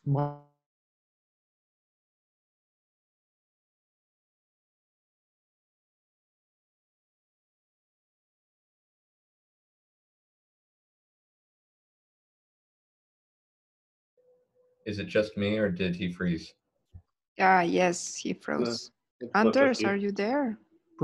And then in this case, we've looked at talks for all of 2019 because you can't just take a snapshot of talks given on September 1st, 2019. So this is for all of 2019. Okay, so here I'm showing the average number of presentations. So taking the total number of presentations divided by the total number of people in each of these categories for the different gender categories and for the different geographic regions. We see one positive trend here in that women tend to give more presentations on average, and this holds true for the various different types of presentations that we have. Oh, and I should just mention that. Oh no, sorry. And then when we look at this as a function of geographic region, we see that Central and South America, Eastern Europe, and Asia, there is a tendency for people from those regions to give below the average number of presentations. Okay, so coming to the papers now. So in ALICE, just to define our nomenclature, the paper committee usually consists of the main analyzers, so the people who did the analysis, and is actually responsible for the writing of the paper. And then we have the internal review committee, the IRC, which reviews the paper. So we've used the data supplied by our editorial board to define the period during which these memberships are active. And the end of that period of activity is defined to be the date on which the paper was submitted to the archive. So this again is a snapshot for September 1st, 2019. And in this case, we're only looking at PhD students, postdocs, and senior scientists. So not the entire collaboration membership, but just that subset. Okay, so here are the average number of memberships in these writing and reviewing committees, again, by gender and by geographic region. So we see that women tend to hold fewer writing memberships, so fewer memberships in the committees that write the papers, but more memberships in the committees that review the papers, which is an interesting trend. Looking at the geographic dependence, we see that there are low numbers of both types of committees for Central and South America and Eastern Europe. Asia is a particularly interesting case here as well, because it has a low fraction of people who are doing reviewing, but actually a fairly high fraction of people who are writing these papers. Okay, so now to come to the conclusions. So again, we've been studying demographic trends and the distributions of responsibilities and presentations within ALICE. So some important things to note are that women constitute about 20% of the membership in ALICE. We see a slight increase with time and larger increases for the early career categories, although that has not yet carried over into the senior scientist category. We've identified areas for discussion within ALICE, including the distribution of responsibilities for women and people from Eastern Europe and Asia, and the distribution of talks for people from Central and South America, Eastern Europe, and Asia. So in summary, there are some positive trends, but also certain areas that require attention, and we've brought this up with the management and the people serving on the appropriate committees. So we're putting together a report on this study, which is a follow-up of an earlier report, which was compiled by the predecessor body within ALICE, our diversity task force. We're also in the process of conducting a survey to learn more about the experiences and needs of ALICE members. So if you are an ALICE member and you have not filled out the survey, please do so. And then we also want to work with the other experiments to put together training on inclusive leadership practices. So we've already talked with some of you about that, and we will continue to do so. So that concludes my presentation for today. Thank you very much.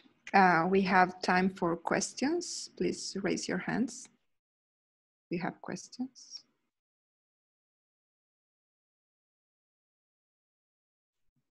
So I was curious in one of your last slides about the paper writing committees. Mm-hmm. There is this Africa point as well. Which is the African country that you include in ALICE? So right now it's just South Africa. Unfortunately, there was an error in the map that we included on the first slide, which listed Egypt, although Egypt is no longer within ALICE. So this is just South Africa, and the total number of people from South Africa in ALICE is quite small. So that is kind of explaining why that particular region fluctuates so much, and it can be difficult to draw conclusions about that because it is one country that doesn't have a lot of people in the collaboration.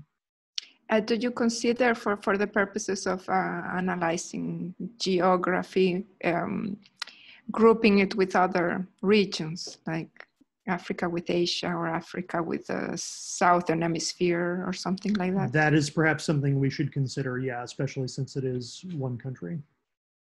Okay, thanks.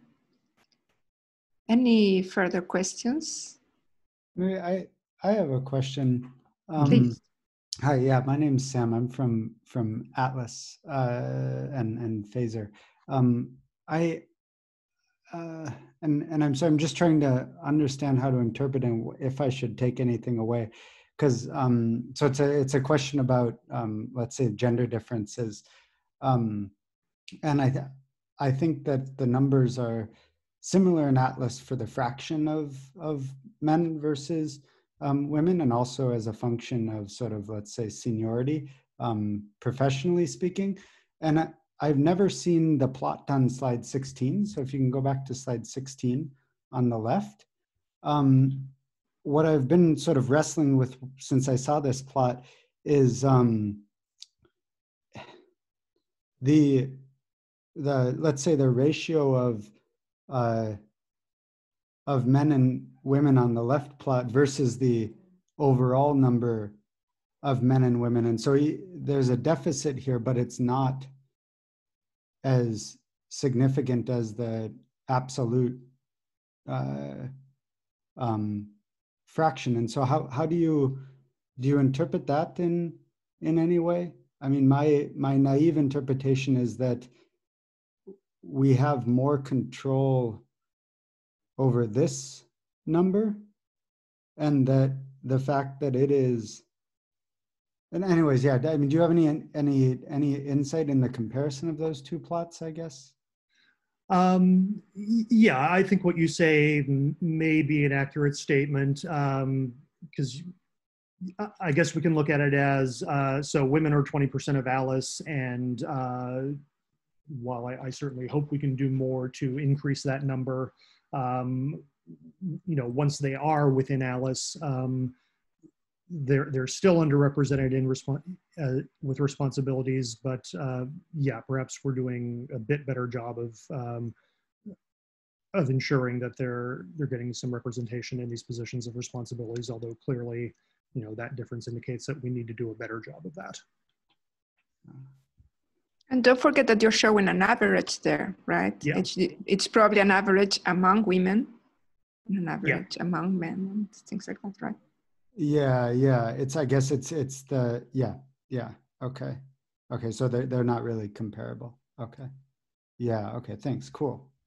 Yeah, I'd like to see the same numbers for, it would be interesting if the same plots exist. I think we all make variations of them, but it would be interesting to see.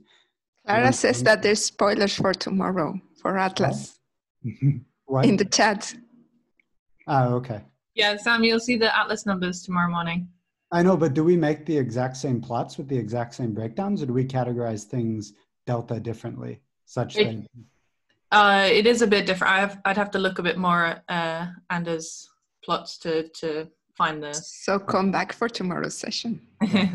And this is maybe even a place where we could try to coordinate, at least within the LHC experiments, to get something that is more comparable between the different experiments.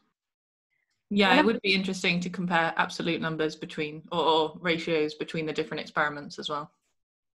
One of the issues is that Atlas, for example, does not collect some of those data in GLANCE with as many granularity as ALICE does. For example, we don't have, in GLANCE, you only have for your physicist or for your student. You don't have, for example, a separation between postdocs, senior scientists, and things like that. So some of those plots might not be very easy to translate across experiments. Yeah, that's a good point. We do less than 35 and above 35 for probably early career and probably permanent, but it's not exact.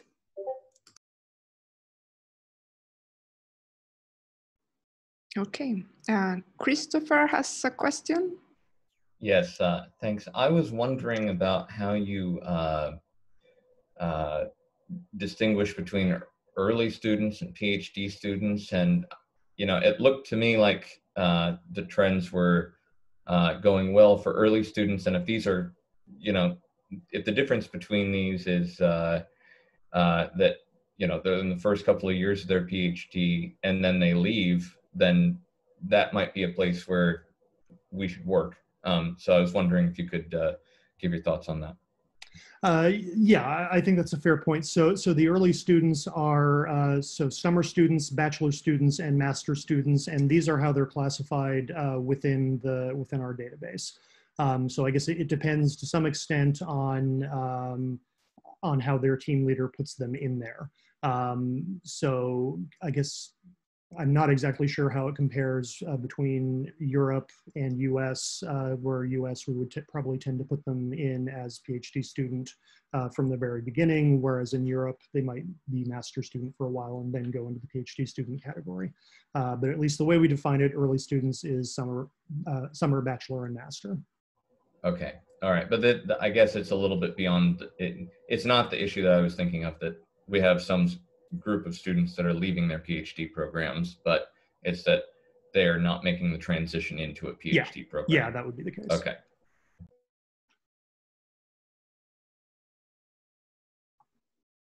Okay. Thank you so much, Anders, and everybody for the questions. Our next speaker is Flavia Diaz, who will talk about LGBTQ and more inclusivity in high energy physics. Please, Flavia, can you share? Okay, I hope you can hear me, and I'm on the process of sharing this real quick. Can you see my slides now? Yes, all right, everything ready. Awesome. Let me just minimize some things here. Okay, thank you very much. My name is Flavia, my pronouns are she and her, and I'll be giving this talk on behalf of the LGBTQ+ CERN, although as a quick disclaimer, some of those opinions in there are more personal opinions than opinions shared by the totality of the group. So first of all, who are we? Who is the LGBTQ CERN group? So we are a CERN recognized informal network seeking to provide a welcoming space for lesbian, gay, bisexual, trans, intersex, asexual, genderqueer, and other LGBTQ individuals at CERN. And friends and allies are very welcome. And you can find us here at all of those channels, including emails and social media. And we do not speak, however, for all of the LGBTQ plus people at CERN. We are a loosely organized network which anyone at CERN can join, but we do not expect every person at CERN who identify as LGBTQ to join our group. We are also aware that not everyone wishes to do so. And something else is that our membership in the group is confidential, so anyone can join. And if you would not like to disclose your identity, you can also join with an email which does not identify you, some random email that you create without your name on it. And also just to stress the point that allies are also welcome. The only reason we would turn somebody away is if you would have unacceptable behavior or harassment behavior. Our aim is to facilitate the integration of LGBTQ plus individuals within the CERN community and also in the surrounding area, to promote a friendly space, including social, cultural, and even sports events, to encourage the integration with CERN and also the wider community. We also would like to raise awareness of issues which are important to our community and to work together with CERN in order to have encouraging a wider acceptance environment, and also inform that we can have diversity actions increased into concrete actions and also into policies. One thing that our group is quite unique in terms of LGBT group is that we bring people together from all across the world, while many LGBT groups are quite local. But we have people with all kinds of experiences coming together. We have people who are always based at CERN, those who are off-site and they occasionally come to Geneva. And we also have people from different ages, genders, nationalities, beliefs, and also professional status. So we have members who are full professors and physics coordinators, and we have them going all the way to summer students, also passing by other kinds of technical staff and engineers. One big thing is, why do we need a LGBT group at CERN? So just as our group, high energy physics is also made globally. Some people, when they come to CERN, they might think that Geneva is very conservative and backwards when it comes to LGBT rights and visibility. So for example, if you come from an institution in California, or if you come from the UK. However, Geneva can also be seen as very safe and open if you come from other countries, such as Eastern European or Middle East countries. So there is a large spread across the world when it comes to laws concerning LGBTQ communities, ranging from places where there is a criminalization of consensual same-sex sexual acts between adults, and there are places where we have constitutional protection and legal recognition of LGBTQ families. And besides just the laws, which is what this map is showing in here, there's also the local culture. We can be very different from what the law is telling you. To use an example which I know very well, which is Brazil. Brazil is painted very favorable in this map in terms of laws. However, we still have one of the top spots when it comes to violent deaths of LGBT people. Other well-known examples of this kind of things can be, for example, Poland and what's happening in Poland right now, where there are some areas in cities which are being marketed as LGBT-free. And you also have, of course, a lot of issues with Russia in LGBTQ activists. You may ask, well, why this is relevant when making science? Well, we know that a lot of regions in the world have active physics research programs, and they are actively anti-LGBTQ. So we have, for example, all of our experimental collaborations with thousands of members, and one of the best ways to show individually our contribution is to come to all of those international conferences like we are doing right now remotely. And we've had members in the past, and something that happens in the LGBTQ community is that you can miss out on to give a talk on a very high profile conference, for example, because we're invited to do so in a hostile country. As a quick example, we have LHCP 2015 was held in St. Petersburg, and we had members of our group who did not feel confident and comfortable going there. So therefore they just refused giving a talk. And it is very unfair having to choose between career advancement and personal safety and dignity. And it's also worth to point out, this is not an issue with LGBTQ community alone. We have, for example, conferences which are organized in castles and remote areas, and then that can be excluded to people with mobility impairments. We have conferences which take places in cities where women cannot walk alone safely at night. So we have to ensure, as high energy physics as a community, that we make an effort towards having conferences which are truly committed to diversity and inclusion of its scientists. Often discrimination in the workplace can be quite invisible if you're not part of the group that is being discriminated against. So it's very important that we carry out surveys to try to understand how other people in the field experience being in our field, and especially when they are not protected by all of the privileges that a lot of the people in managing positions are. So here I have some information from 2 reports. One of them is from the UK and one of them is from the USA. And both of them show a very worrying trend. That is, the LGBTQ scientists are more likely to consider quitting the field than their non-LGBTQ colleague counterparts. So this in the UK survey, this is 28% versus 16%. And there's, of course, also the issue of harassment. 11% of LGBT men in the US survey report being harassed. And this number increases to 31% for LGBT women, 42% for gender non-conforming people, and 49% for trans people. A majority of both of those surveys respondents, they believe that the working environment is being improving in the past years for LGBTQ plus members, but there's still a lot more that we can do in order that everybody can feel welcome and valued in the physical sciences. But one thing that you might also happen is like, wow, but does that happen at CERN?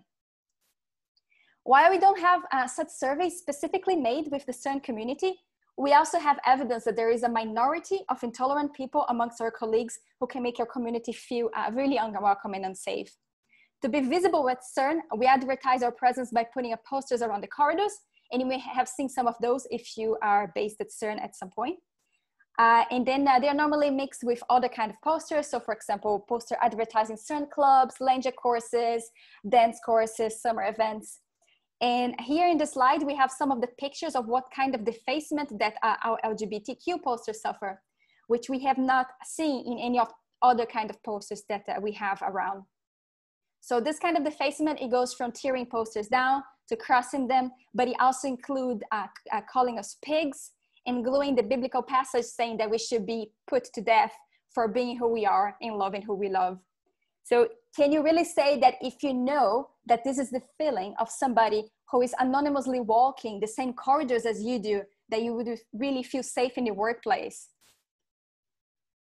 So from that, I would like to talk a little bit about the LGBTQ CERN history. So we were founded in the 15th of December 2010 by 2 colleagues, Aidan and Ian. And then following this timeline, in 2012, CERN had its first disciplinary action due to homophobia. In the years between 2012 and 2013, there was an attempt for us to become a CERN club. And the idea here is that they would increase our visibility to potential members that would otherwise not know that we exist. These attempts, they were not successful. At some point, we tried to contact the staff association and then also the diversity office at CERN. And both of them, during this time, they refused making us official. And then finally, in 2014, we had the recognition from the diversity office as an informal network. So one thing that is interesting about informal networks is that this was created specifically to accommodate our group because they couldn't find any other kind of a bureaucratic structure that our group would fit in before that. So, but nowadays, informal networks, they are defined as self-organized groups that can provide a forum with the diversity office at CERN about relevant issues, and they can exist for almost any reason. So our group helped move CERN from a situation where they decide what diversity means to a new one where the groups can now get to self-organize and self-identify, and then we can decide what it means and what this means for the CERN diversity office as a whole. And this is a very modern approach, which we are very happy to have been part of. In 2015 and 2016, the then CERN Director Generals at those times, they had issued public statements condemning the acts of defacement of the LGBT community posters, and also enforcing the message that diversity and respect should be the norm at CERN. In 2015, due to pressure not only from our group, but also from other people, CERN finally gave the residence permit in Switzerland for same-sex partners in the same way that they would give for opposite sex partners and in its 5-yearly review, even though this one still comes with a bunch of complications and caveats depending on the official status of the same sex couple. And in 2019, we had the statement by the IRA Forum, which is a forum that has a part of it is 8 different scientific research communities in Europe, and with CERN including of them, and they made an interesting statement about diversity and inclusion of LGBTQ community during the LGBT STEM Day in 2019. Our long-term goal as a group is to create a safe space at CERN, and that involves changing the overall culture to be more inclusive. However, even though many steps towards that change have been highlighted so far, we still have much more to do, and we can only have those kind of advances if we have enough people organized within our group, so we can be a cohesive community asking for our rights. So in order to build this community, we have to be able to reach out as much as we can, so we can have show CERN members that we exist, and also making it possible for people to come and take part. Sometimes reaching out to those new members can be quite difficult because many of our members are not out. So we have to strike this balance between being visible and attracting new members, but also being supportive and respecting the privacy of our members who are not ready or not willing to be visible and vocal in their workplace. So we have recurrent activities, well, for those times when we are not stuck at home during a pandemic, such as lunches at CERN restaurants, both Restaurants 1 and Restaurant 2. We have monthly DVD nights. There are events in town that we organize, for example, drinks with other Geneva-based LGBTQ+ groups, such as the UN Globe, which is the United Nations Geneva group. Sometimes you just go out to watch movies, have picnics by the lake. And besides all of those smaller activities, we also have a few big events in special times of the year, which marks our presence at CERN a little bit strongly. So one of those activities is the CERN Relay Race. So this is one of the main social events happening within the CERN community, which is organized by the CERN Running Club. And besides having a 6 legs relay race, there's also a big tent that is put up in the lawn of the CERN Restaurant 1, where CERN clubs and other CERN partners have stands to advertise their activities. So we take part of this relay race since 2013 with our fabulous team, which normally runs with the colors of the rainbow, as you can see here in our picture from last year. But we also have our stand where we can distribute candy, rainbow lanyards, office stickers, and then we overall also talk about people, about our group and why we exist and how they can take part. Another one of those events is the Pride Parade. So every year there are Pride Parades that happen across the world.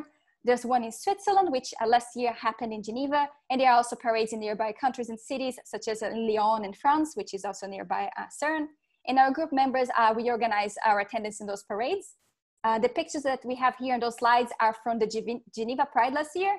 And we can see that we are here wearing our rainbow colors, CERN hard hats, and also many posters with great LGBT-related physics puns, such as without colors, there's no strong interactions, and that we are accelerating diversity.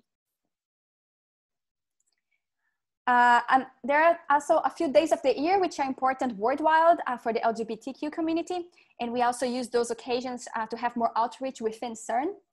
And one of those is the International Day Against Homophobia, Transphobia, and Biphobia, which is, happens on May 17. This day was created in 2004 to draw the attention to the violence and discrimination experienced by lesbian, gay, bisexual, transgender, intersex people, and all of the people with diverse sexual orientation, gender identities or expressions, or sex characteristics. The date of May 17 was specifically chosen to commemorate the day that the World Health Organization decided in 1990 to declassify homosexuality as a mental disorder. And one of the campaigns that we did for this day was our poster in different languages that we spread around CERN in May 2015. We can see here 8 of those languages amongst the many options that we had, which includes translations from our native speaker members in a large variety of languages and dialect. And in this case, you can also see that we included Klingon. so we can be tracky inclusive in our community. Another day of importance, which was already mentioned before by other speakers, is the LGBT STEM Day, which started in 2018 as a day for individuals and organizations to showcase and celebrate the work and the lives of the LGBTQ+ people in science, technology, engineering, and mathematics. So this happened on 5th of July, 2018 and 2019, but this year is going to be celebrated in November 18th. And during those past 2 years, we organized many activities, including Cloud Chamber workshops at School Lab, which was made to and by LGBTQ+ members. We had our famous cupcake giveaway with a charity fundraising attached to it, which last year also included the giveaway of those LGBT STEM Day pins that you can see here in the picture on the top. And those were organized and paid by the CERN Diversity Office.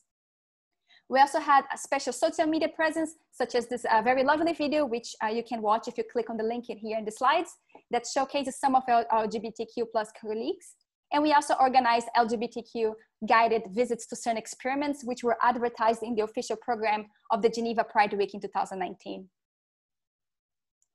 And one of the things which truly warms my heart, which happens normally at the International Day Against Homophobia, Transphobia, and Biphobia, or the LGBT STEM Day, is this making of experiment logo into rainbows. So we can see here the example for experiments in high energy physics and beyond. And besides, of course, making the logos way prettier by having all of those beautiful rainbow colors on them, it also sends a very important message, which is here explicitly written in the Atlas experiment post. And this message is that we are welcome. So visibility brings inclusion, and seeing so many experimenters joining into this message shows that how far all of the LGBTQ+ community have come as a whole in science, and how important it is that we keep being visible and that's showing the world what great science that we can do. So this is some of the pictures of our cupcake distribution. Giving out free cake in the cafeteria is a great way to be seen. And we had a lot of first contacts with members and also with allies who come to show support in those events. We give the cupcakes away for free, and then we ask for a voluntary donation for charities helping LGBTQ+ youth in Geneva area. In these events, we normally talk to hundreds of people in the same day. We tend to raise between 1,000 and 2,000 francs every year that we donate completely to charity. And we also give the most colorful sugar highs that CERN experiences the whole year. Besides the cupcakes that the members of our group bake and decorate, we also have members and allies that contribute with bigger cakes, which normally go for auction. And you can see here two gorgeous cakes, which were made by Catherine Lenné, who is the baker Atlas physicist behind the physics cake accounts, which are a bit famous on social media. So in the left, you see here the caffeine molecule, and then on the other one is the physics formula cakes with this beautiful rainbow in the inside.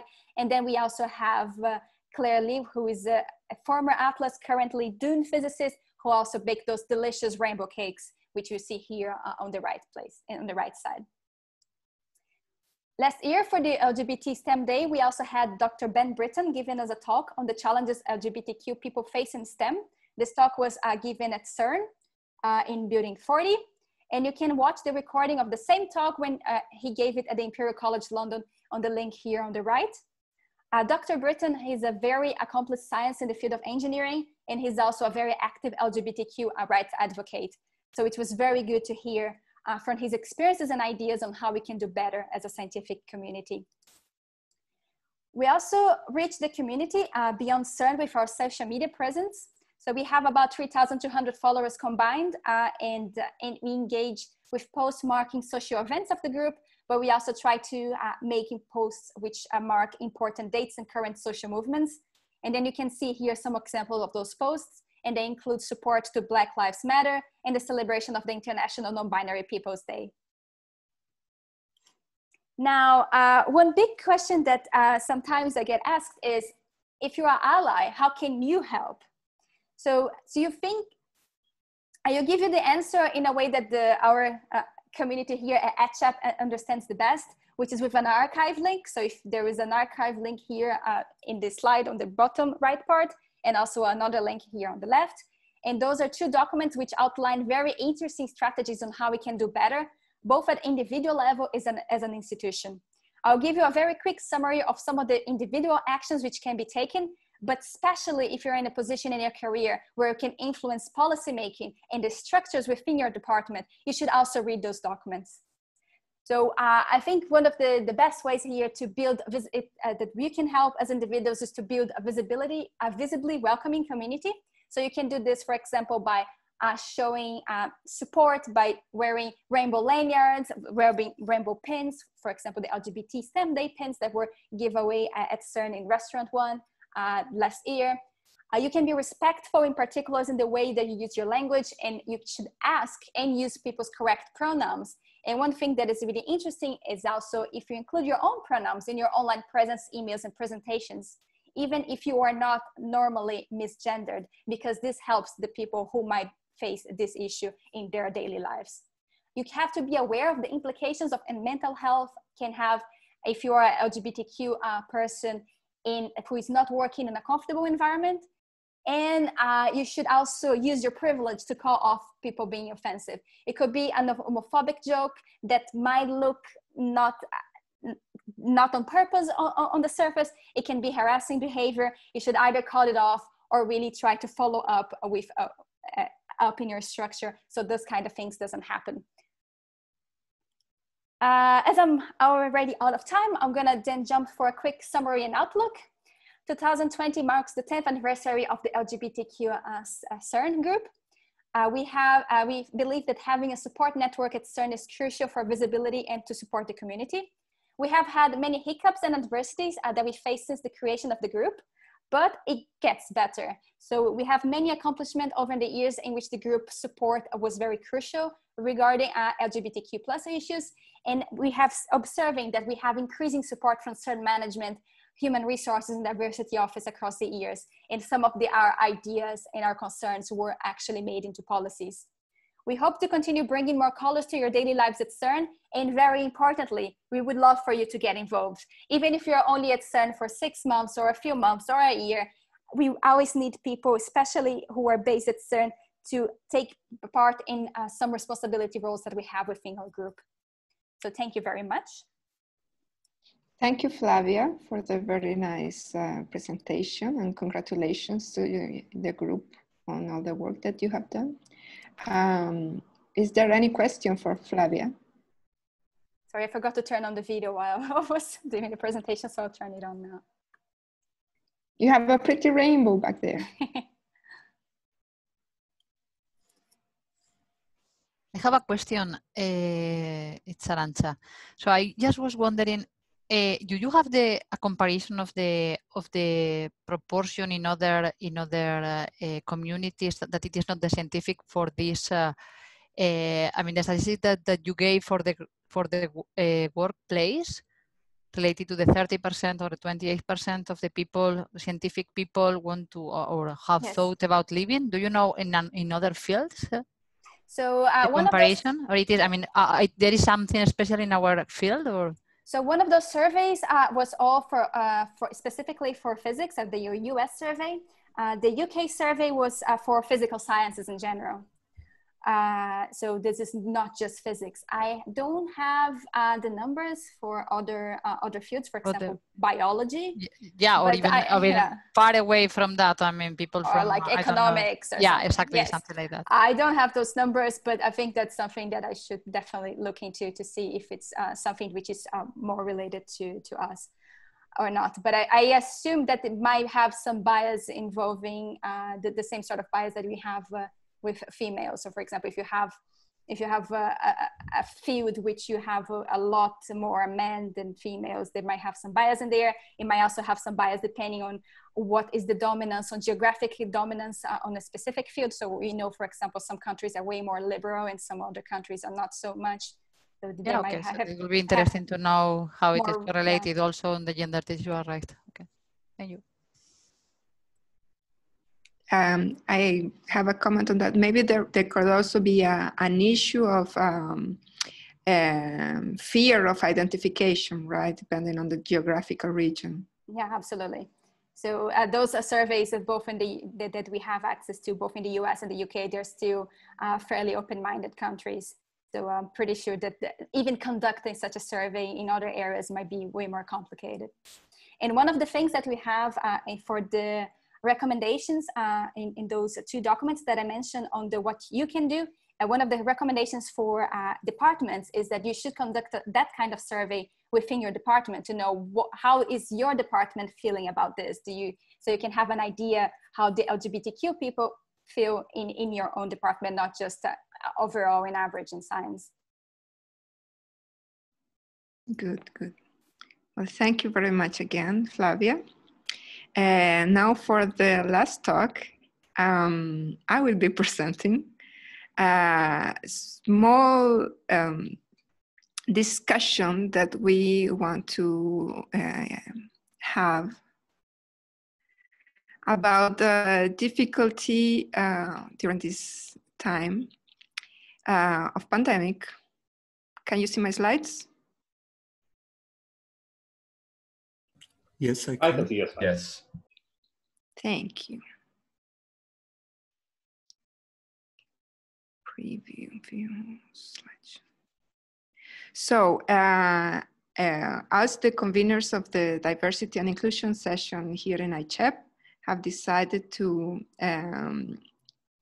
try to put together some information about the difficulties that we have seen that people in our field have had during this past few months.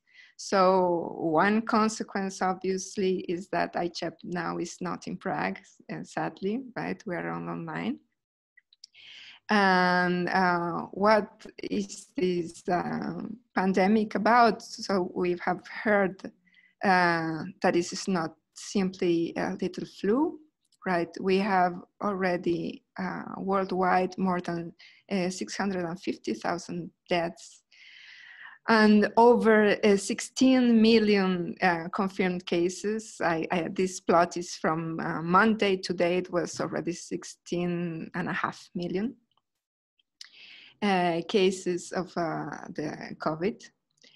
And so it has altered our lives. ICHEP is remote. We cannot be in Prague, but on the bright side, and there is less CO2 burned for the travel of all the thousands of physicists that were expected in ICHEP. So that would be something on the bright side.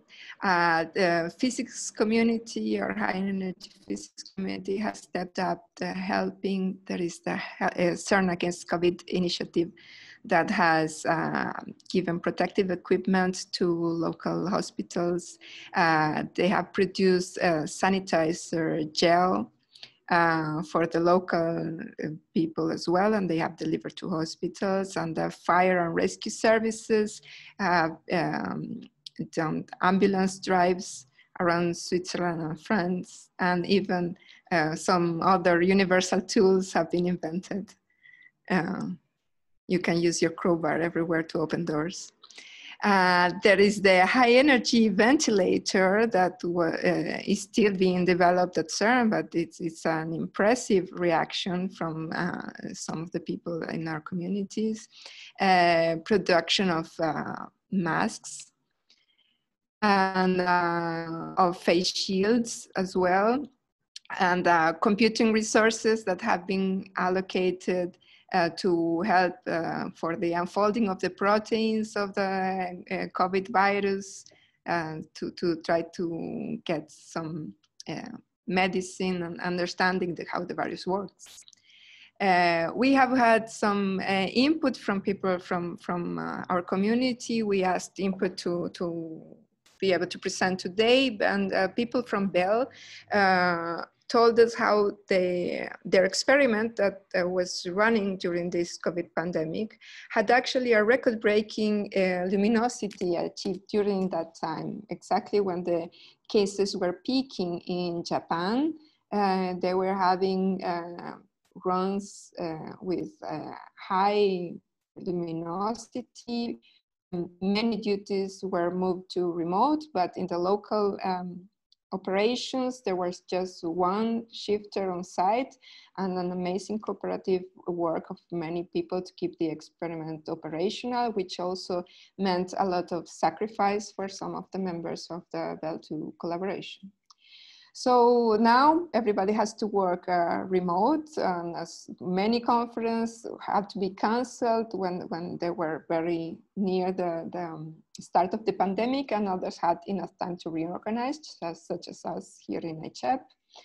And this has had some consequences for us, the remote work, not only everyday work, but also the workshops and the conferences. There are good and bad things involved. Some people in remote sites feel that they are on a more level playing field and everyone can contribute more evenly if everybody is remote. It becomes more inclusive, for example, to graduate students or people from poorer countries to attend to big conferences. The discussion culture is improved. There is a reduced commuting time, so I can wake up 10 minutes before the session. But on the other side, some bad things that have happened is that, for example, certain tools do not work everywhere in the world due to embargo. Cuba and Iran cannot use Zoom, for example.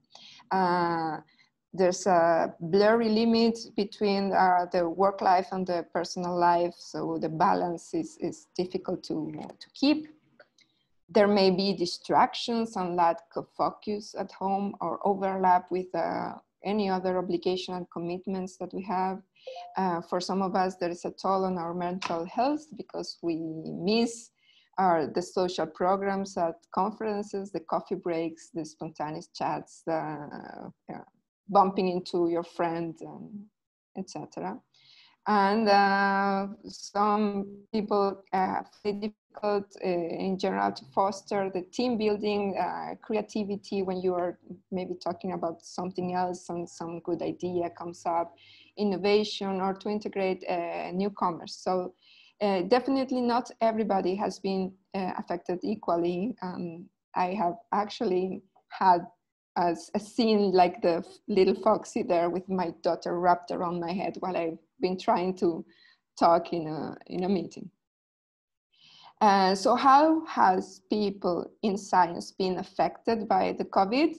Most people have suffered a loss in productivity. You have probably seen headlines in different papers and social media about this loss in productivity. Several studies show how this loss in productivity is not equally affecting everybody. So there is this study in Nature that I have put the screenshot here. There is a study from a group called Parenting Science in Brazil. There is a study from the high energy physics people in the US that Meenakshi will actually show to us in a few minutes. And in this plot that you see here, the total works per hour with the COVID has decreased for most people. So some people, when they work from home, they can be benefited. But when you see in the graph from the Nature study, the people who have had the worst decrease in research time is those who have children, small children, especially female who have small children. Not also that, I forgot to say, but I'll show you here, and I know that Bo mentioned it. We also have the focus and the need to include anti-racist policies in our midst. And just during our pandemic, we saw this movement of Black Lives Matter and Black Lives Matter strikes in academia specifically that you can see in this link.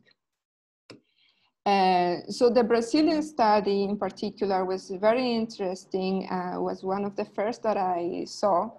I live in Brazil. And some of the authors I know from before. I participated in roundtables with them. And they included scientists from all areas, health, biology, STEM, and also social sciences and humanities, so academia overall. And they studied the effect of parenthood and gender and race in the productivity of these researchers. And it was found that women, especially Black women and women with children, have been more severely hit by the pandemic than men and than white men and than white men without children. They have given their results in these preprints, their graphics in Portuguese can be found in the second link. And so this first plot is about submitting papers, and you can see that the way they have been affected is different, but it doesn't feel like they were affected that much. About the ability to work remotely, the women with children are being far worse hit than men without children and than women without children with the pandemic. So we asked several people that were participating in this session and the diversity offices for testimonials, and some of our colleagues shared how these constraints that came with the pandemic removed focus from our job. And the point is that even if we care and we love what we do, we want to work hard, the situation was impossible to ignore. We have family and loved ones that can be far away and that you cannot see, health concerns, accumulated domestic housework and homeschooling and uncertainties. And so some of our colleagues have shared their experiences with us, and I'm going to read their testimonials. So the first testimony is from Jake Martinez, who is in the United States. He says that when COVID hit the US in March, his baby was 16 months old, which means he's old enough to be awake almost all day, but too young to play unsupervised. His daycare closed on March 23rd, which means he is home all day. Getting a babysitter is not an option during this period. Making things even tougher, my wife is an epidemiologist with the country health department. She is working 6 days a week and working from home on her day off. I am home all day with a 1-year-old, and my wife usually gets home right when he is being put for bed. During nap time, household chores come first, then some work can be done, but these naps vary from 45 to 2 hours. All basic house chores follow me as well: groceries, cleaning, laundry, maintaining bills, etc. Since my wife is gone all day, nighttime is best for me to do work, but I am typically exhausted from caring for a hyper 1-year-old, so work is very slow. So this is experience that is very frequent among parents of toddlers that have to try to work through this pandemic. Is pretty exhausting. Then Anders offered us his testimony of what he was living during the pandemic. My partner and I were in the process of getting a civil union in Italy. COVID-19 shut down the Italian government and all of our paperwork was now expired. So we will have to start over. When the borders in Europe locked down, I was in France while my partner was in Italy. Neither of us were legally allowed to cross the border, and we were separated for 4 months until Italy reopened its border with France. Needless to say, the impact on my personal life was a constant distraction from research. Next, we have the testimony from a friend of mine who is, like me, a female faculty in Latin America. And she says, when the pandemic started, the school year in Latin America starts in March, had just started, and we were undergoing many adaptations to our daily routine. The schools closed here without much planning, and we were told on the day. and with the hope to reopen after only a couple of weeks. We soon realized that it was not going to be the case, and after 4 months, schools are still closed. It meant that we had to arrange to take care of our child's activities while continuing with our regular work schedule that, despite our diverse environments, seems to ignore the fact that we are going through a pandemic. So we were faced with the reality of having to keep up with a lot more work and organization than usual. I was the one in the family having to organize the whole routine, lunch, dinner, our child's activities, and still find the time to take care of my own work. It was very overwhelming to keep up, and actually so that I developed an alopecia, severe hair loss, due to all the mental load and stress that this pandemic brought. It took several weeks to organize the daily routine, but the frustration of not being able to deliver as normal for work and the demand that hasn't changed a bit, it is as if everybody is ignoring completely the pandemic. It still keeps me awake and sleeping in an unhealthy amount of hours per night. I wish people would talk more about it at the work environment and be more willing to adapt to this reality. And keep in mind that in Latin America, like in North America and the United States, the pandemic did not fall yet. It's still going on. We also had input from the high energy ventilator experience that Paola Collins sent to us. So her testimony goes like this. Over the course of 2 months, we designed and prototyped the ventilator from scratch. Personally, this was one of the most intense experiences of my life. And I admit that as a more senior person with a permanent job and other children, I had it relatively easy. The effect of this project on the team were, however, incredibly profound. We had a group of people who, instead of spending their time with their families and shielding themselves, chose to believe in a humanitarian mission and make it happen. I think of my colleague with a young baby who came into work every single day, seven days a week, until they almost collapsed. Another colleague went home to find his daughter arranging her dolls around a ventilator bag. I think of all the colleagues with children who saw other families spending time together while they were coming into work or working through the night, and their own children demanding to know why. I think of all the colleagues with young children for whom the schools and childcare were suddenly shut, and yet they kept working and had to find solutions. I think of my colleague bouncing his small baby on his knee during a video meeting on ISO requirements for medical applications. Everyone involved, for what I witnessed, sacrificed a lot to make HEV happen, and all difficulties were multiplied by the pandemic. We will see long-term what was the outcome of all this effort, which is ongoing, but I want to mention that there were real sacrifices involved here. I want to acknowledge the colleagues who worked even through precarious contract situations. So now that we have heard these testimonials, I can ask Meenakshi, if she's there, that she will show us the study that was done in the US. Yeah, I will share my slides.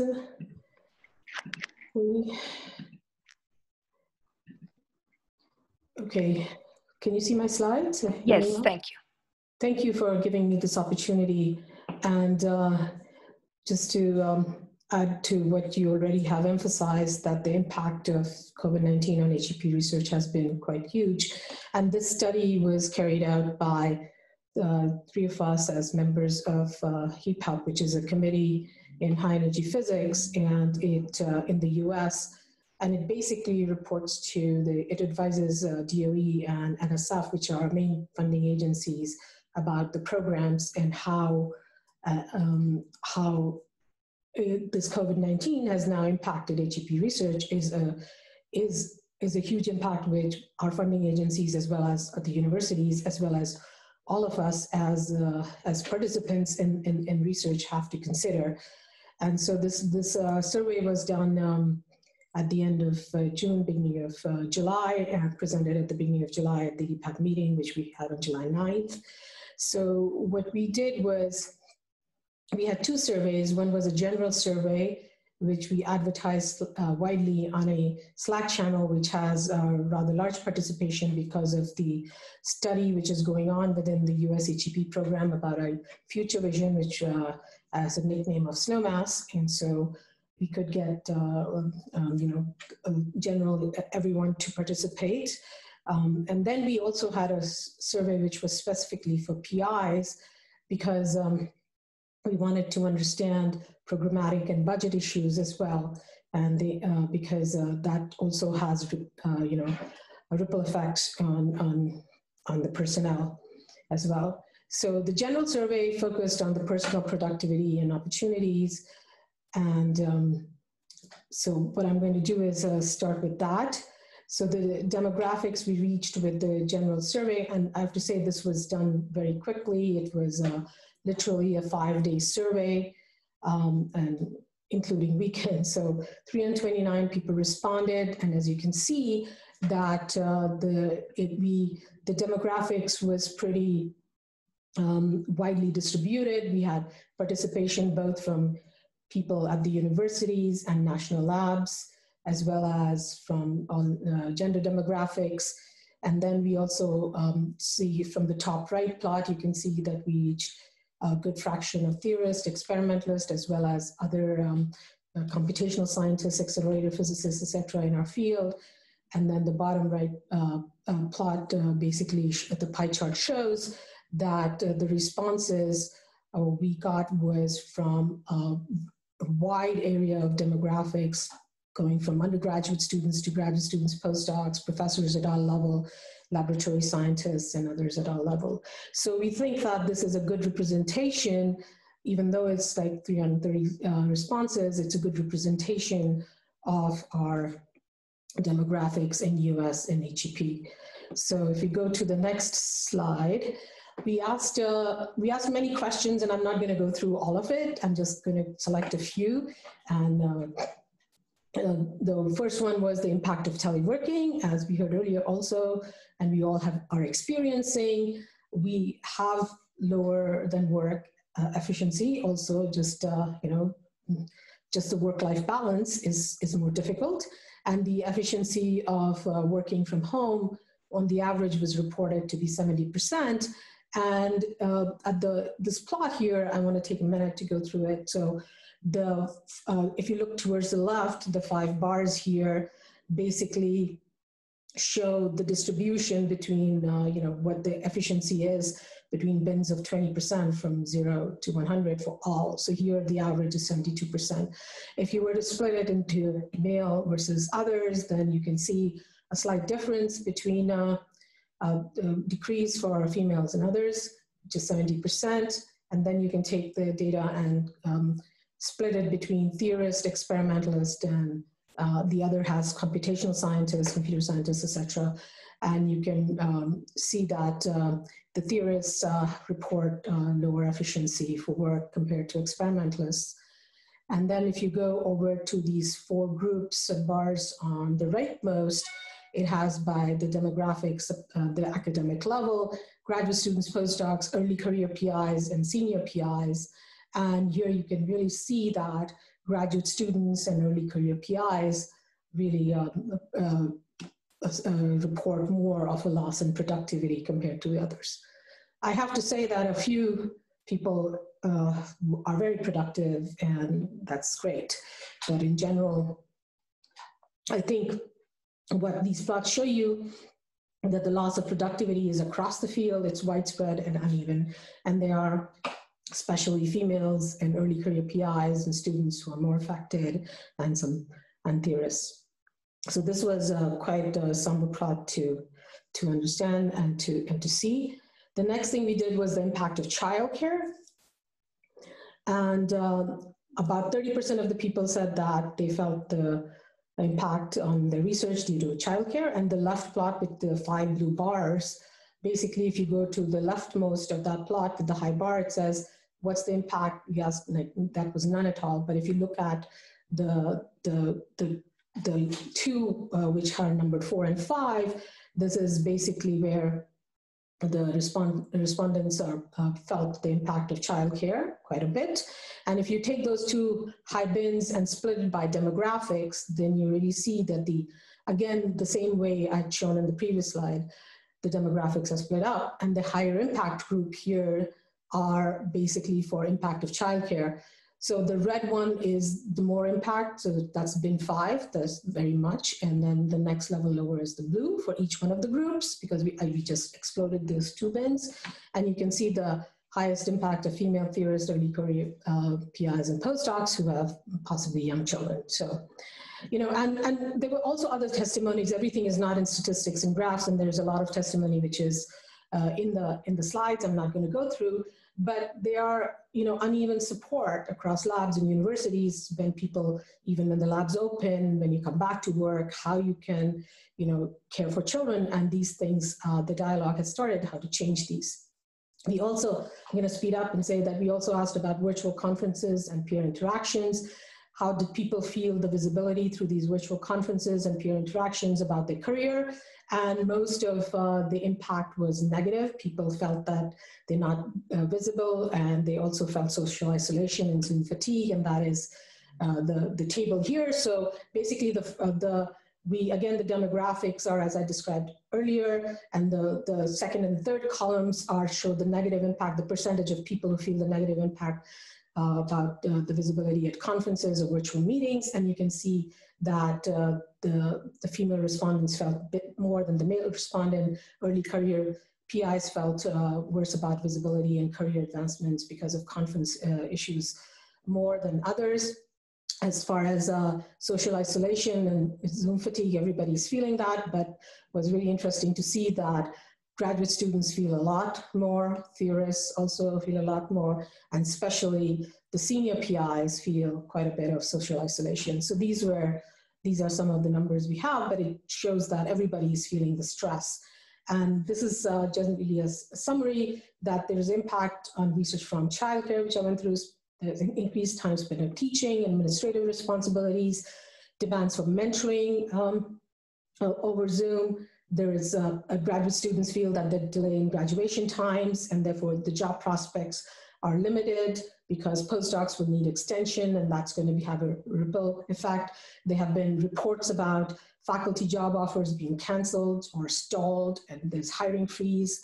There is issues pertaining with travel restriction, xenophobia, visa issues, and the overall stress and because of the uncertainty is really high, and quite a few mental health issues which were reported. And specifically what we as a community should try to see is that we tone down a message and let people be normal, whatever normal is in these, and redefine our expectations and lower them, and for these uncertain times, and not ask our groups to be as productive as before. We did this survey for PIs across different experiments, and again, you know, the people are worried no matter which experiment you are on in the US about the opportunities for personnel, for graduate student delays, postdoc delays, their career impacts, and also how visa is impacting their participation in these programs, and everybody's worried about that across all experiments. And with that, I'm going to end. There's a lot of testimony comments in these slides, which people can, they're really sobering, and people can take time to read them and absorb them. And I'm not going to go through that. So thank you for providing me with this opportunity to share our findings in this forum. Thank you very much, Meenakshi. I'm just going to share. I'm going to stop sharing. Thank you. So, whoop. Here's my preview. Here. So our summary for this small discussion is that we all strive for a work-life balance during this pandemic. We need to keep in mind that our colleagues might have a heavy burden, so we have to try to be empathetic and comprehensive. For most people, I would say life became harder this year, so maybe we should think, when possible, to extend deadlines, fellowships, adjust timetables, whenever. it's possible. It's good to have some resources that are available online, like having ICHEP online. I like that we have the YouTube live streams as well. It's great. And I want to thank Meenakshi and LHCB, CMS, Atlas, Unveil, diversity groups, and everybody who contributed with the answers and testimonials for today. And the last thing that we want to show and ask the community before we open for a discussion, if we want, is to answer our survey. So we want to know the status of the difficulties that we have in our field now, end of July, beginning of August, during ICHEP. So with the help of Meenakshi, we have prepared a survey, a questionnaire that takes a few minutes to fill. So if you could please fill it out, it's anonymous, and you can leave also a comment or a testimonial at the end of the survey. We will put the link is in the slides, but I can also put it here in the chat in Zoom and in Mattermost. So let's remember that we have the Mattermost channel as well to talk. So thank you very much. Any questions or comments?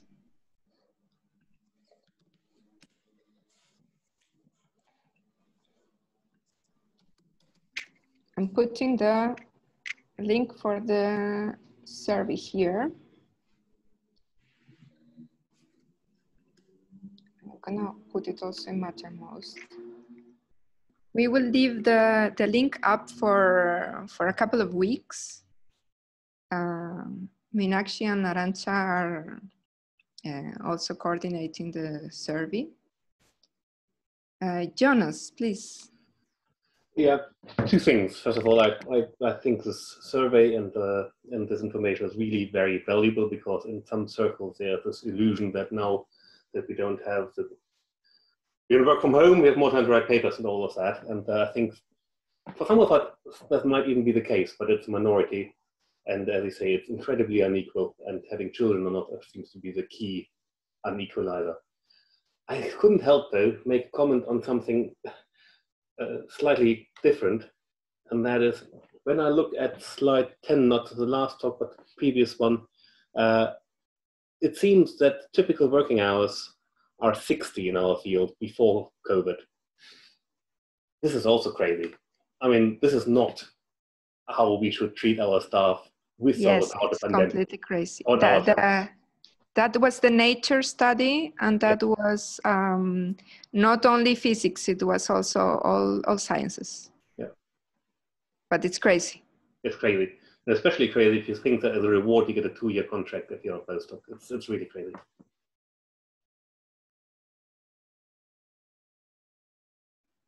Christopher, you have your hand up. Yes, thanks. Thanks to all the speakers today. I learned a lot from listening, and I'm really happy that I made time to participate. I have a few comments. One of them, I think, is that I like the feedback that this topic, that the topics from today's session are so important that I don't think that people should have to choose between going to this session or participating in the latest, greatest science in their field. And I feel like it's not just a problem for me, but it's specifically a problem for people who are near and dear to the issues that are being discussed today. That this is often they're often asked to take time out of, or they feel compelled to take time out of their schedule to work on things like this. So tell me where to direct that input, and I'll put it where you think it's most effective. If just telling you is enough, then I'll do that, but I'll send an email if I can do better. I also wanted to speak to the COVID reality discussion that we just had. I think we should ask the institutes that we work at to do a better job. And the ones that we're all participating in is kind of CERN. That's the central one. It's not the only one, but I remember going to one of the all hands meetings close to the beginning of the crisis, and someone put in a question, are you thinking about reducing working hours because a lot of people have more caregiving responsibilities? And the rather tone-deaf answer that came was, working from home doesn't mean working less. And I think that that just totally ignores the reality that is just so obvious to everybody. It's bore out in all this data that we're looking at too. And the last thing I wanted to say is that while I think that there are a lot of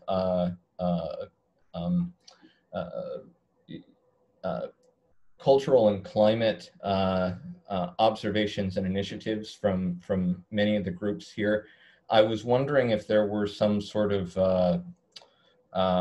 policies. This is a very open question, but if we can encourage groups, and I don't know what groups even mean. Does it mean large working groups or international collaborations? Can we raise funds through the collaboration to give awards to certain groups who meet certain best practice goals over 5 years or 10 years, or I don't know what that would look like, but I think that impacting policy is very important, and that if we can do it with money, it will be very effective. Yeah, well, maybe we can follow the steps of the informal organization of the LGBTQ, which was very good. Regarding your comment on the feedback and on the everybody in ICHEP listening to our input, Jonas, he reminded us here on the chat that he will give the summary talk on the plenary on the last day. Yes, and I welcome input. I mean, of course, the talks themselves are great input, but if you have anything you want me to mention, I mean, I will have more than I will not be able to do everything, but I very much welcome ideas and input from you also by email or MetaMost. I'll read that as well. Yes. Meenakshi, you have your hand up?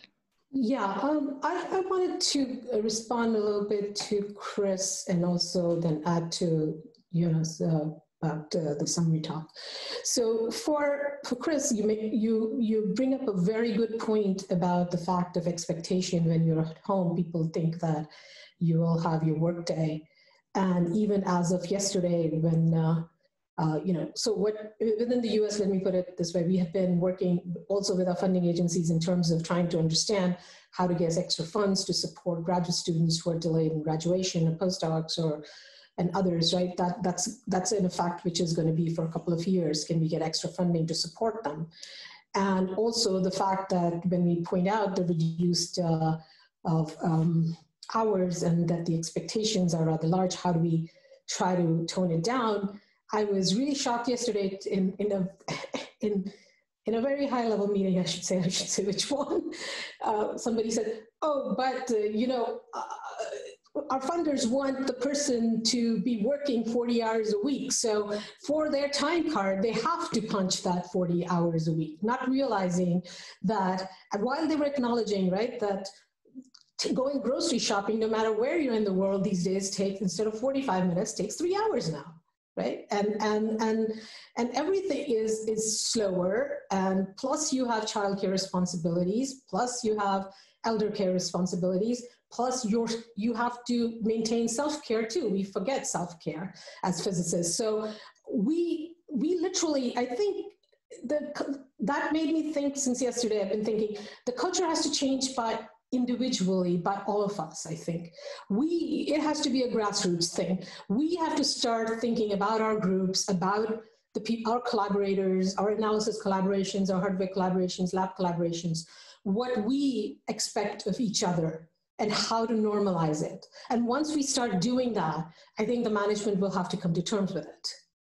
So clearly, you know, they are not there going to tell you not to put your time card 40 hours or whatever. They may be sympathetic with you because they have their hands tied. But on the other hand, I think we as a community have to change this, have to have this discussion of how to change it. And this is something I think which I would like to be in the, as part of an appeal to our community, large collaborations which are going on as if we can publish more papers, we can review more papers, now we can run more jobs since the computing is available.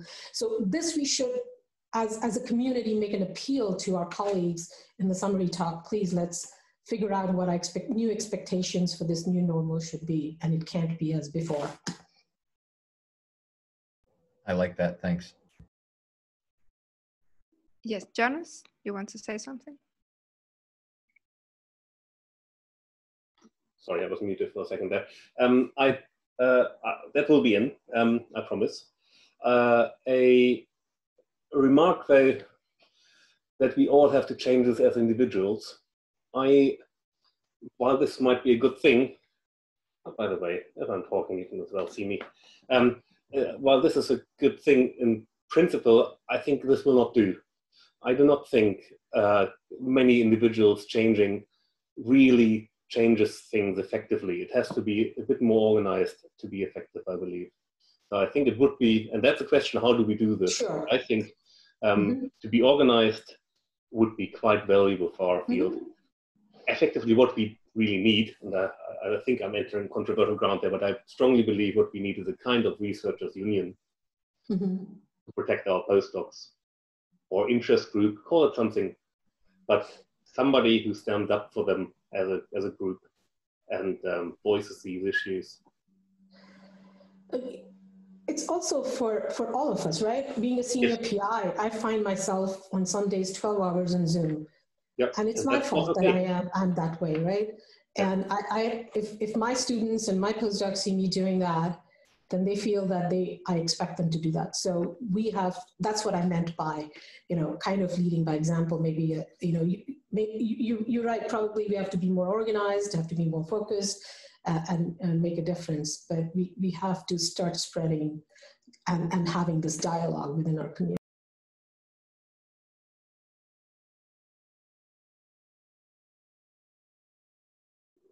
Yes, thank you. I wanted to share something that happened locally in Brazil. What started to happen with some of the teaching duties was that even though some professors were able to put together some technology to be able to broadcast lectures and all, not all the students have a good internet connection or a good laptop or something like that to be able to follow that. And some people have a bad internet at home or have to borrow the laptop from the uncle, the parent, the brother to be able to follow online classes. So for us in Brazil, there's also this discussion of how unfair this pandemic is being in highlighting some social and economic differences. Yes. Also in the UK, actually. Yeah, I think this is everywhere. This is why we should try to understand it and try to take actions to avoid that this gives an effect in the future. Yes. It's not only just the network, but in the beginning I found that, you know, some students in our university, when we tried to figure out how the home office was, somebody said, I don't have a big enough table, right? And or a comfortable chair at home to sit for 8 hours because, you know, yes, it's a question of affordability and you spend some time, you know, so there are very issues of just, you know, affordability and accessibility, which hit us, and we don't tend to think, and they become an issue when you have to work in an environment which is different than the normal one. Yes. Hannah.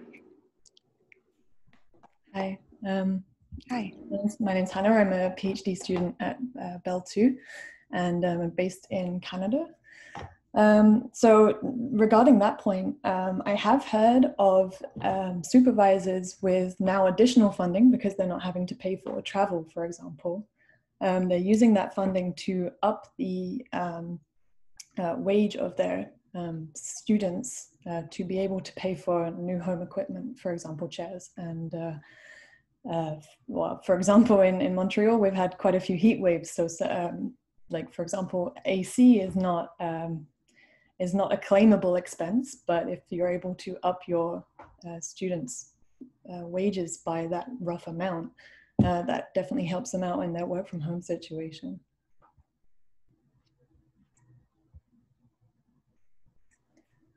Yeah, it's good when people have flexibility to do so as well. Yeah. And it varies from place to place. Definitely. Yeah. But it's good that the advisors are thinking about that because it's a very rare occurrence. I've heard it happen. It is not so common, right? If we discuss this as an option, it would be possible if people do have that extra funding. Yes. Hello, this is Please, Christine. Christine, yes. Yeah, so I was wondering, maybe it's a bit short notice, but so there's a lot of good ideas that have come out of this or that have been highlighted today. And I was wondering if this is something we could add to the plenary talk, just some suggestions for institutions, you know, about what they can do to make it easier on their employees. For example, you know, this idea that Hannah just brought up, or the fact that, you know, some postdocs will need their contracts extended. I'm sure they're aware, but, you know, maybe not every PI is actively advocating on behalf. And I think putting together a list of practices that you at least check if you can do these things to advocate for your students and postdocs and employees would be very helpful. This will be very region dependent, I would think. But, yeah. Yeah. So our funding agency, for example, is very good with PhD students. Their contracts get extended now by half a year or so by default. But it's different for postdocs. Anyway. Yeah. This may be different country by country and funding agencies by funding agencies as well. And I know that in the US, they are looking at it. Sometimes universities are also doing for students, but postdocs are the worst one because then the universities, at least in the US, don't take ownership of postdocs and more have to be in the funding agencies. But it's a really good point, Christine. You should put that and advertise it. So the way I'll put it in will be perhaps a bit vaguer than you have in mind, but I think that on that. I think. Anyway, send me suggestions if you have good ideas.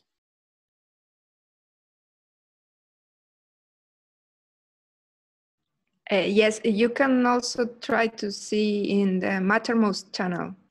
We can maybe put some suggestions there and work in collaboration.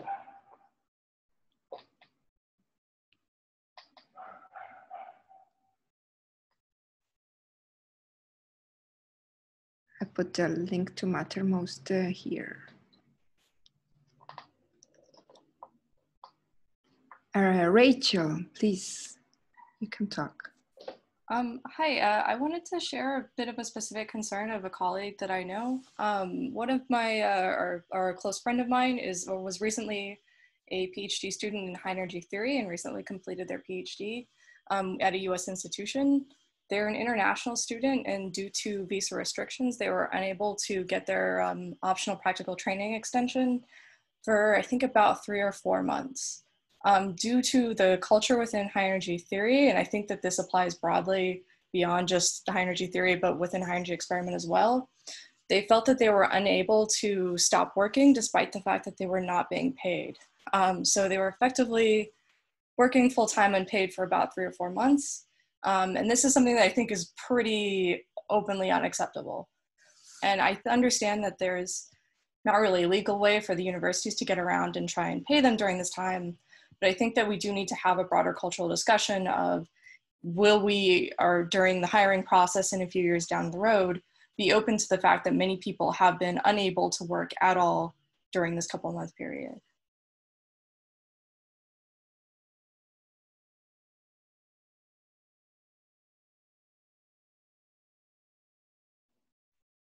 Yes, and the reality for postdocs in Brazil is also very difficult. I know of this postdoc that had his fellowship ended in March, and because of COVID, all of the calls for the new fellowships, that is the national thing in Brazil, were delayed, and he only got his answer like last month, so 3 months without his fellowship.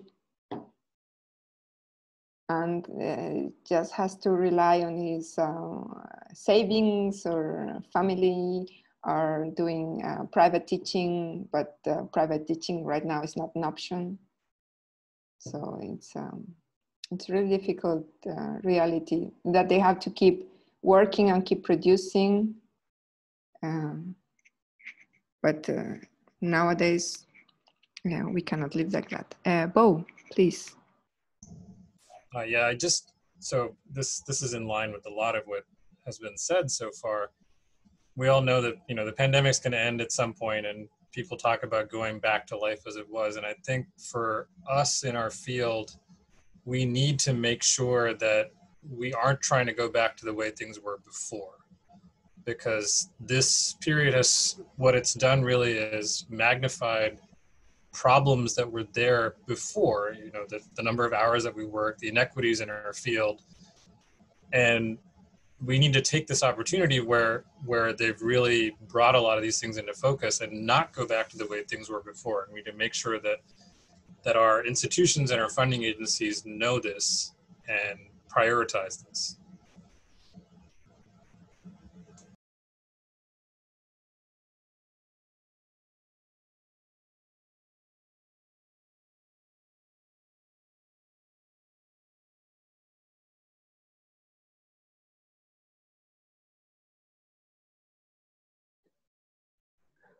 Yes. Anybody else has a comment?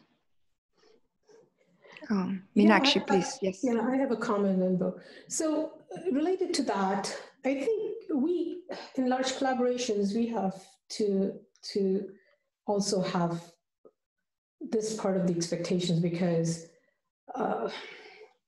this is where the entire thing stems from, right? The expectation of the collaborations, and then it's not that the funding agency imposes that I need 1,000 papers, right? It's how many papers a week, or how much stuff we have to do in the lab and stuff. So this is where I don't know how to change it, but we all have to think about how to have these dialogues within our collaboration through our D&I, and try to say what is acceptable working hours, what is acceptable workload, etc. to. It seems that we lost you, Meenakshi. Sorry. Okay.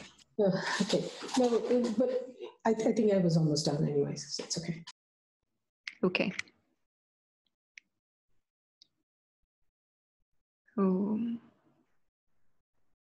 Any more comments? Well, I just wanted to mention, at my home institute, we have started a new initiative, which really hasn't even gone public yet, which is why I'm kind of dithering about whether I should make some kind of announcement here or not. But essentially, it's a diversity and equity initiative in our physics department.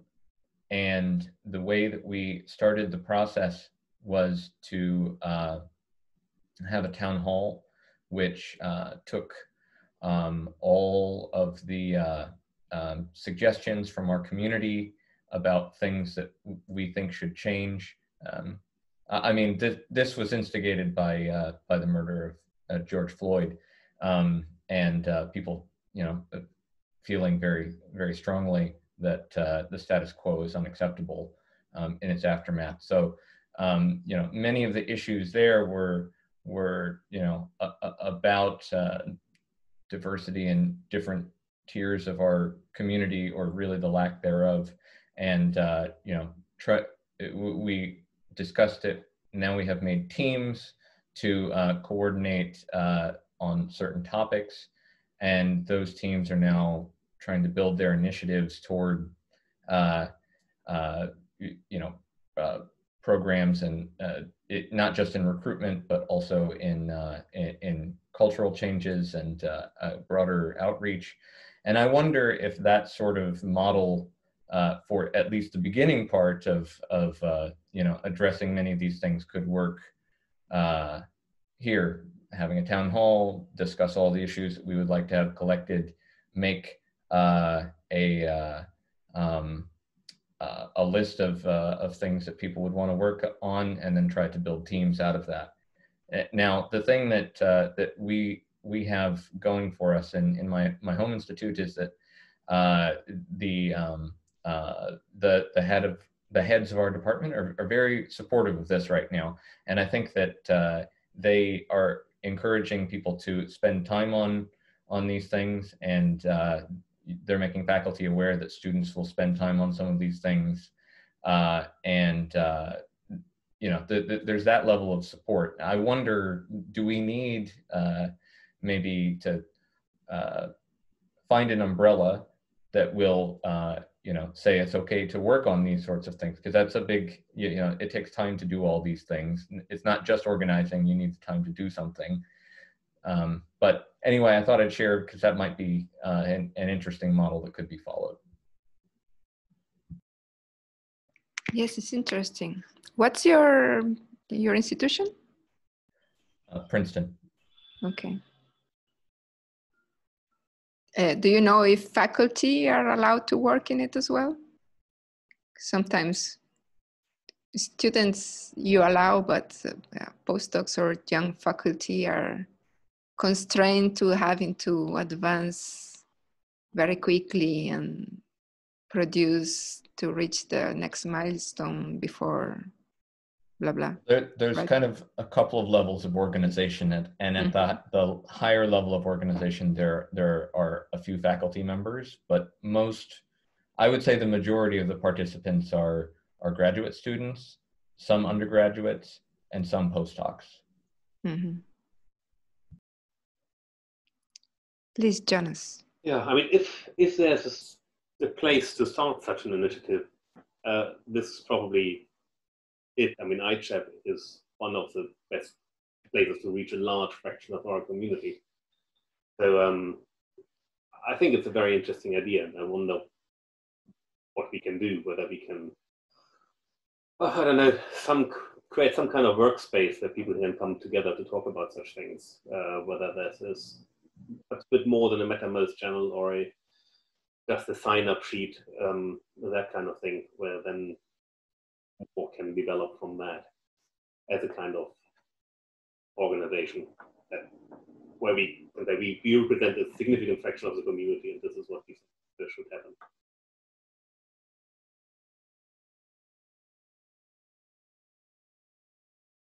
Sorry, that was a bit parboiled, but an idea that came to mind. Right. Yes, it's good. Well, hopefully by sharing the survey and sharing the experiences of people now in ICHEP and trying to reach a lot of people in the community can give us like a hook to start the conversation. But I also think it's a good idea to have this organization kind of town hall and identify the topics on the organization of tasks, right? And I also think that probably it's not in the mandates of diversity and inclusion commissions in collaborations and all that, but we should try to participate, maybe find delegates of collaborations to go and participate in these kind of meetings.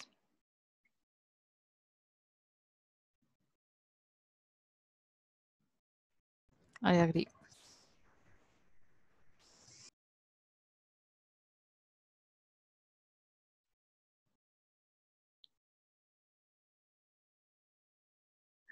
So, well, I thank everybody for their participation, for attending our discussion, hearing everybody that presented. It was very good. Thank you, Bo. Thank Jonas for being present here and collecting the input. And I hope that when you present on the plenary, it will reach also some people that don't think about the diversity on their everyday, but it's a very important part of our work, really. And I think the people that participate here are the people who know this, but hopefully we can increase also participation in the debates of diversity, inclusion, and equity in our field in the future.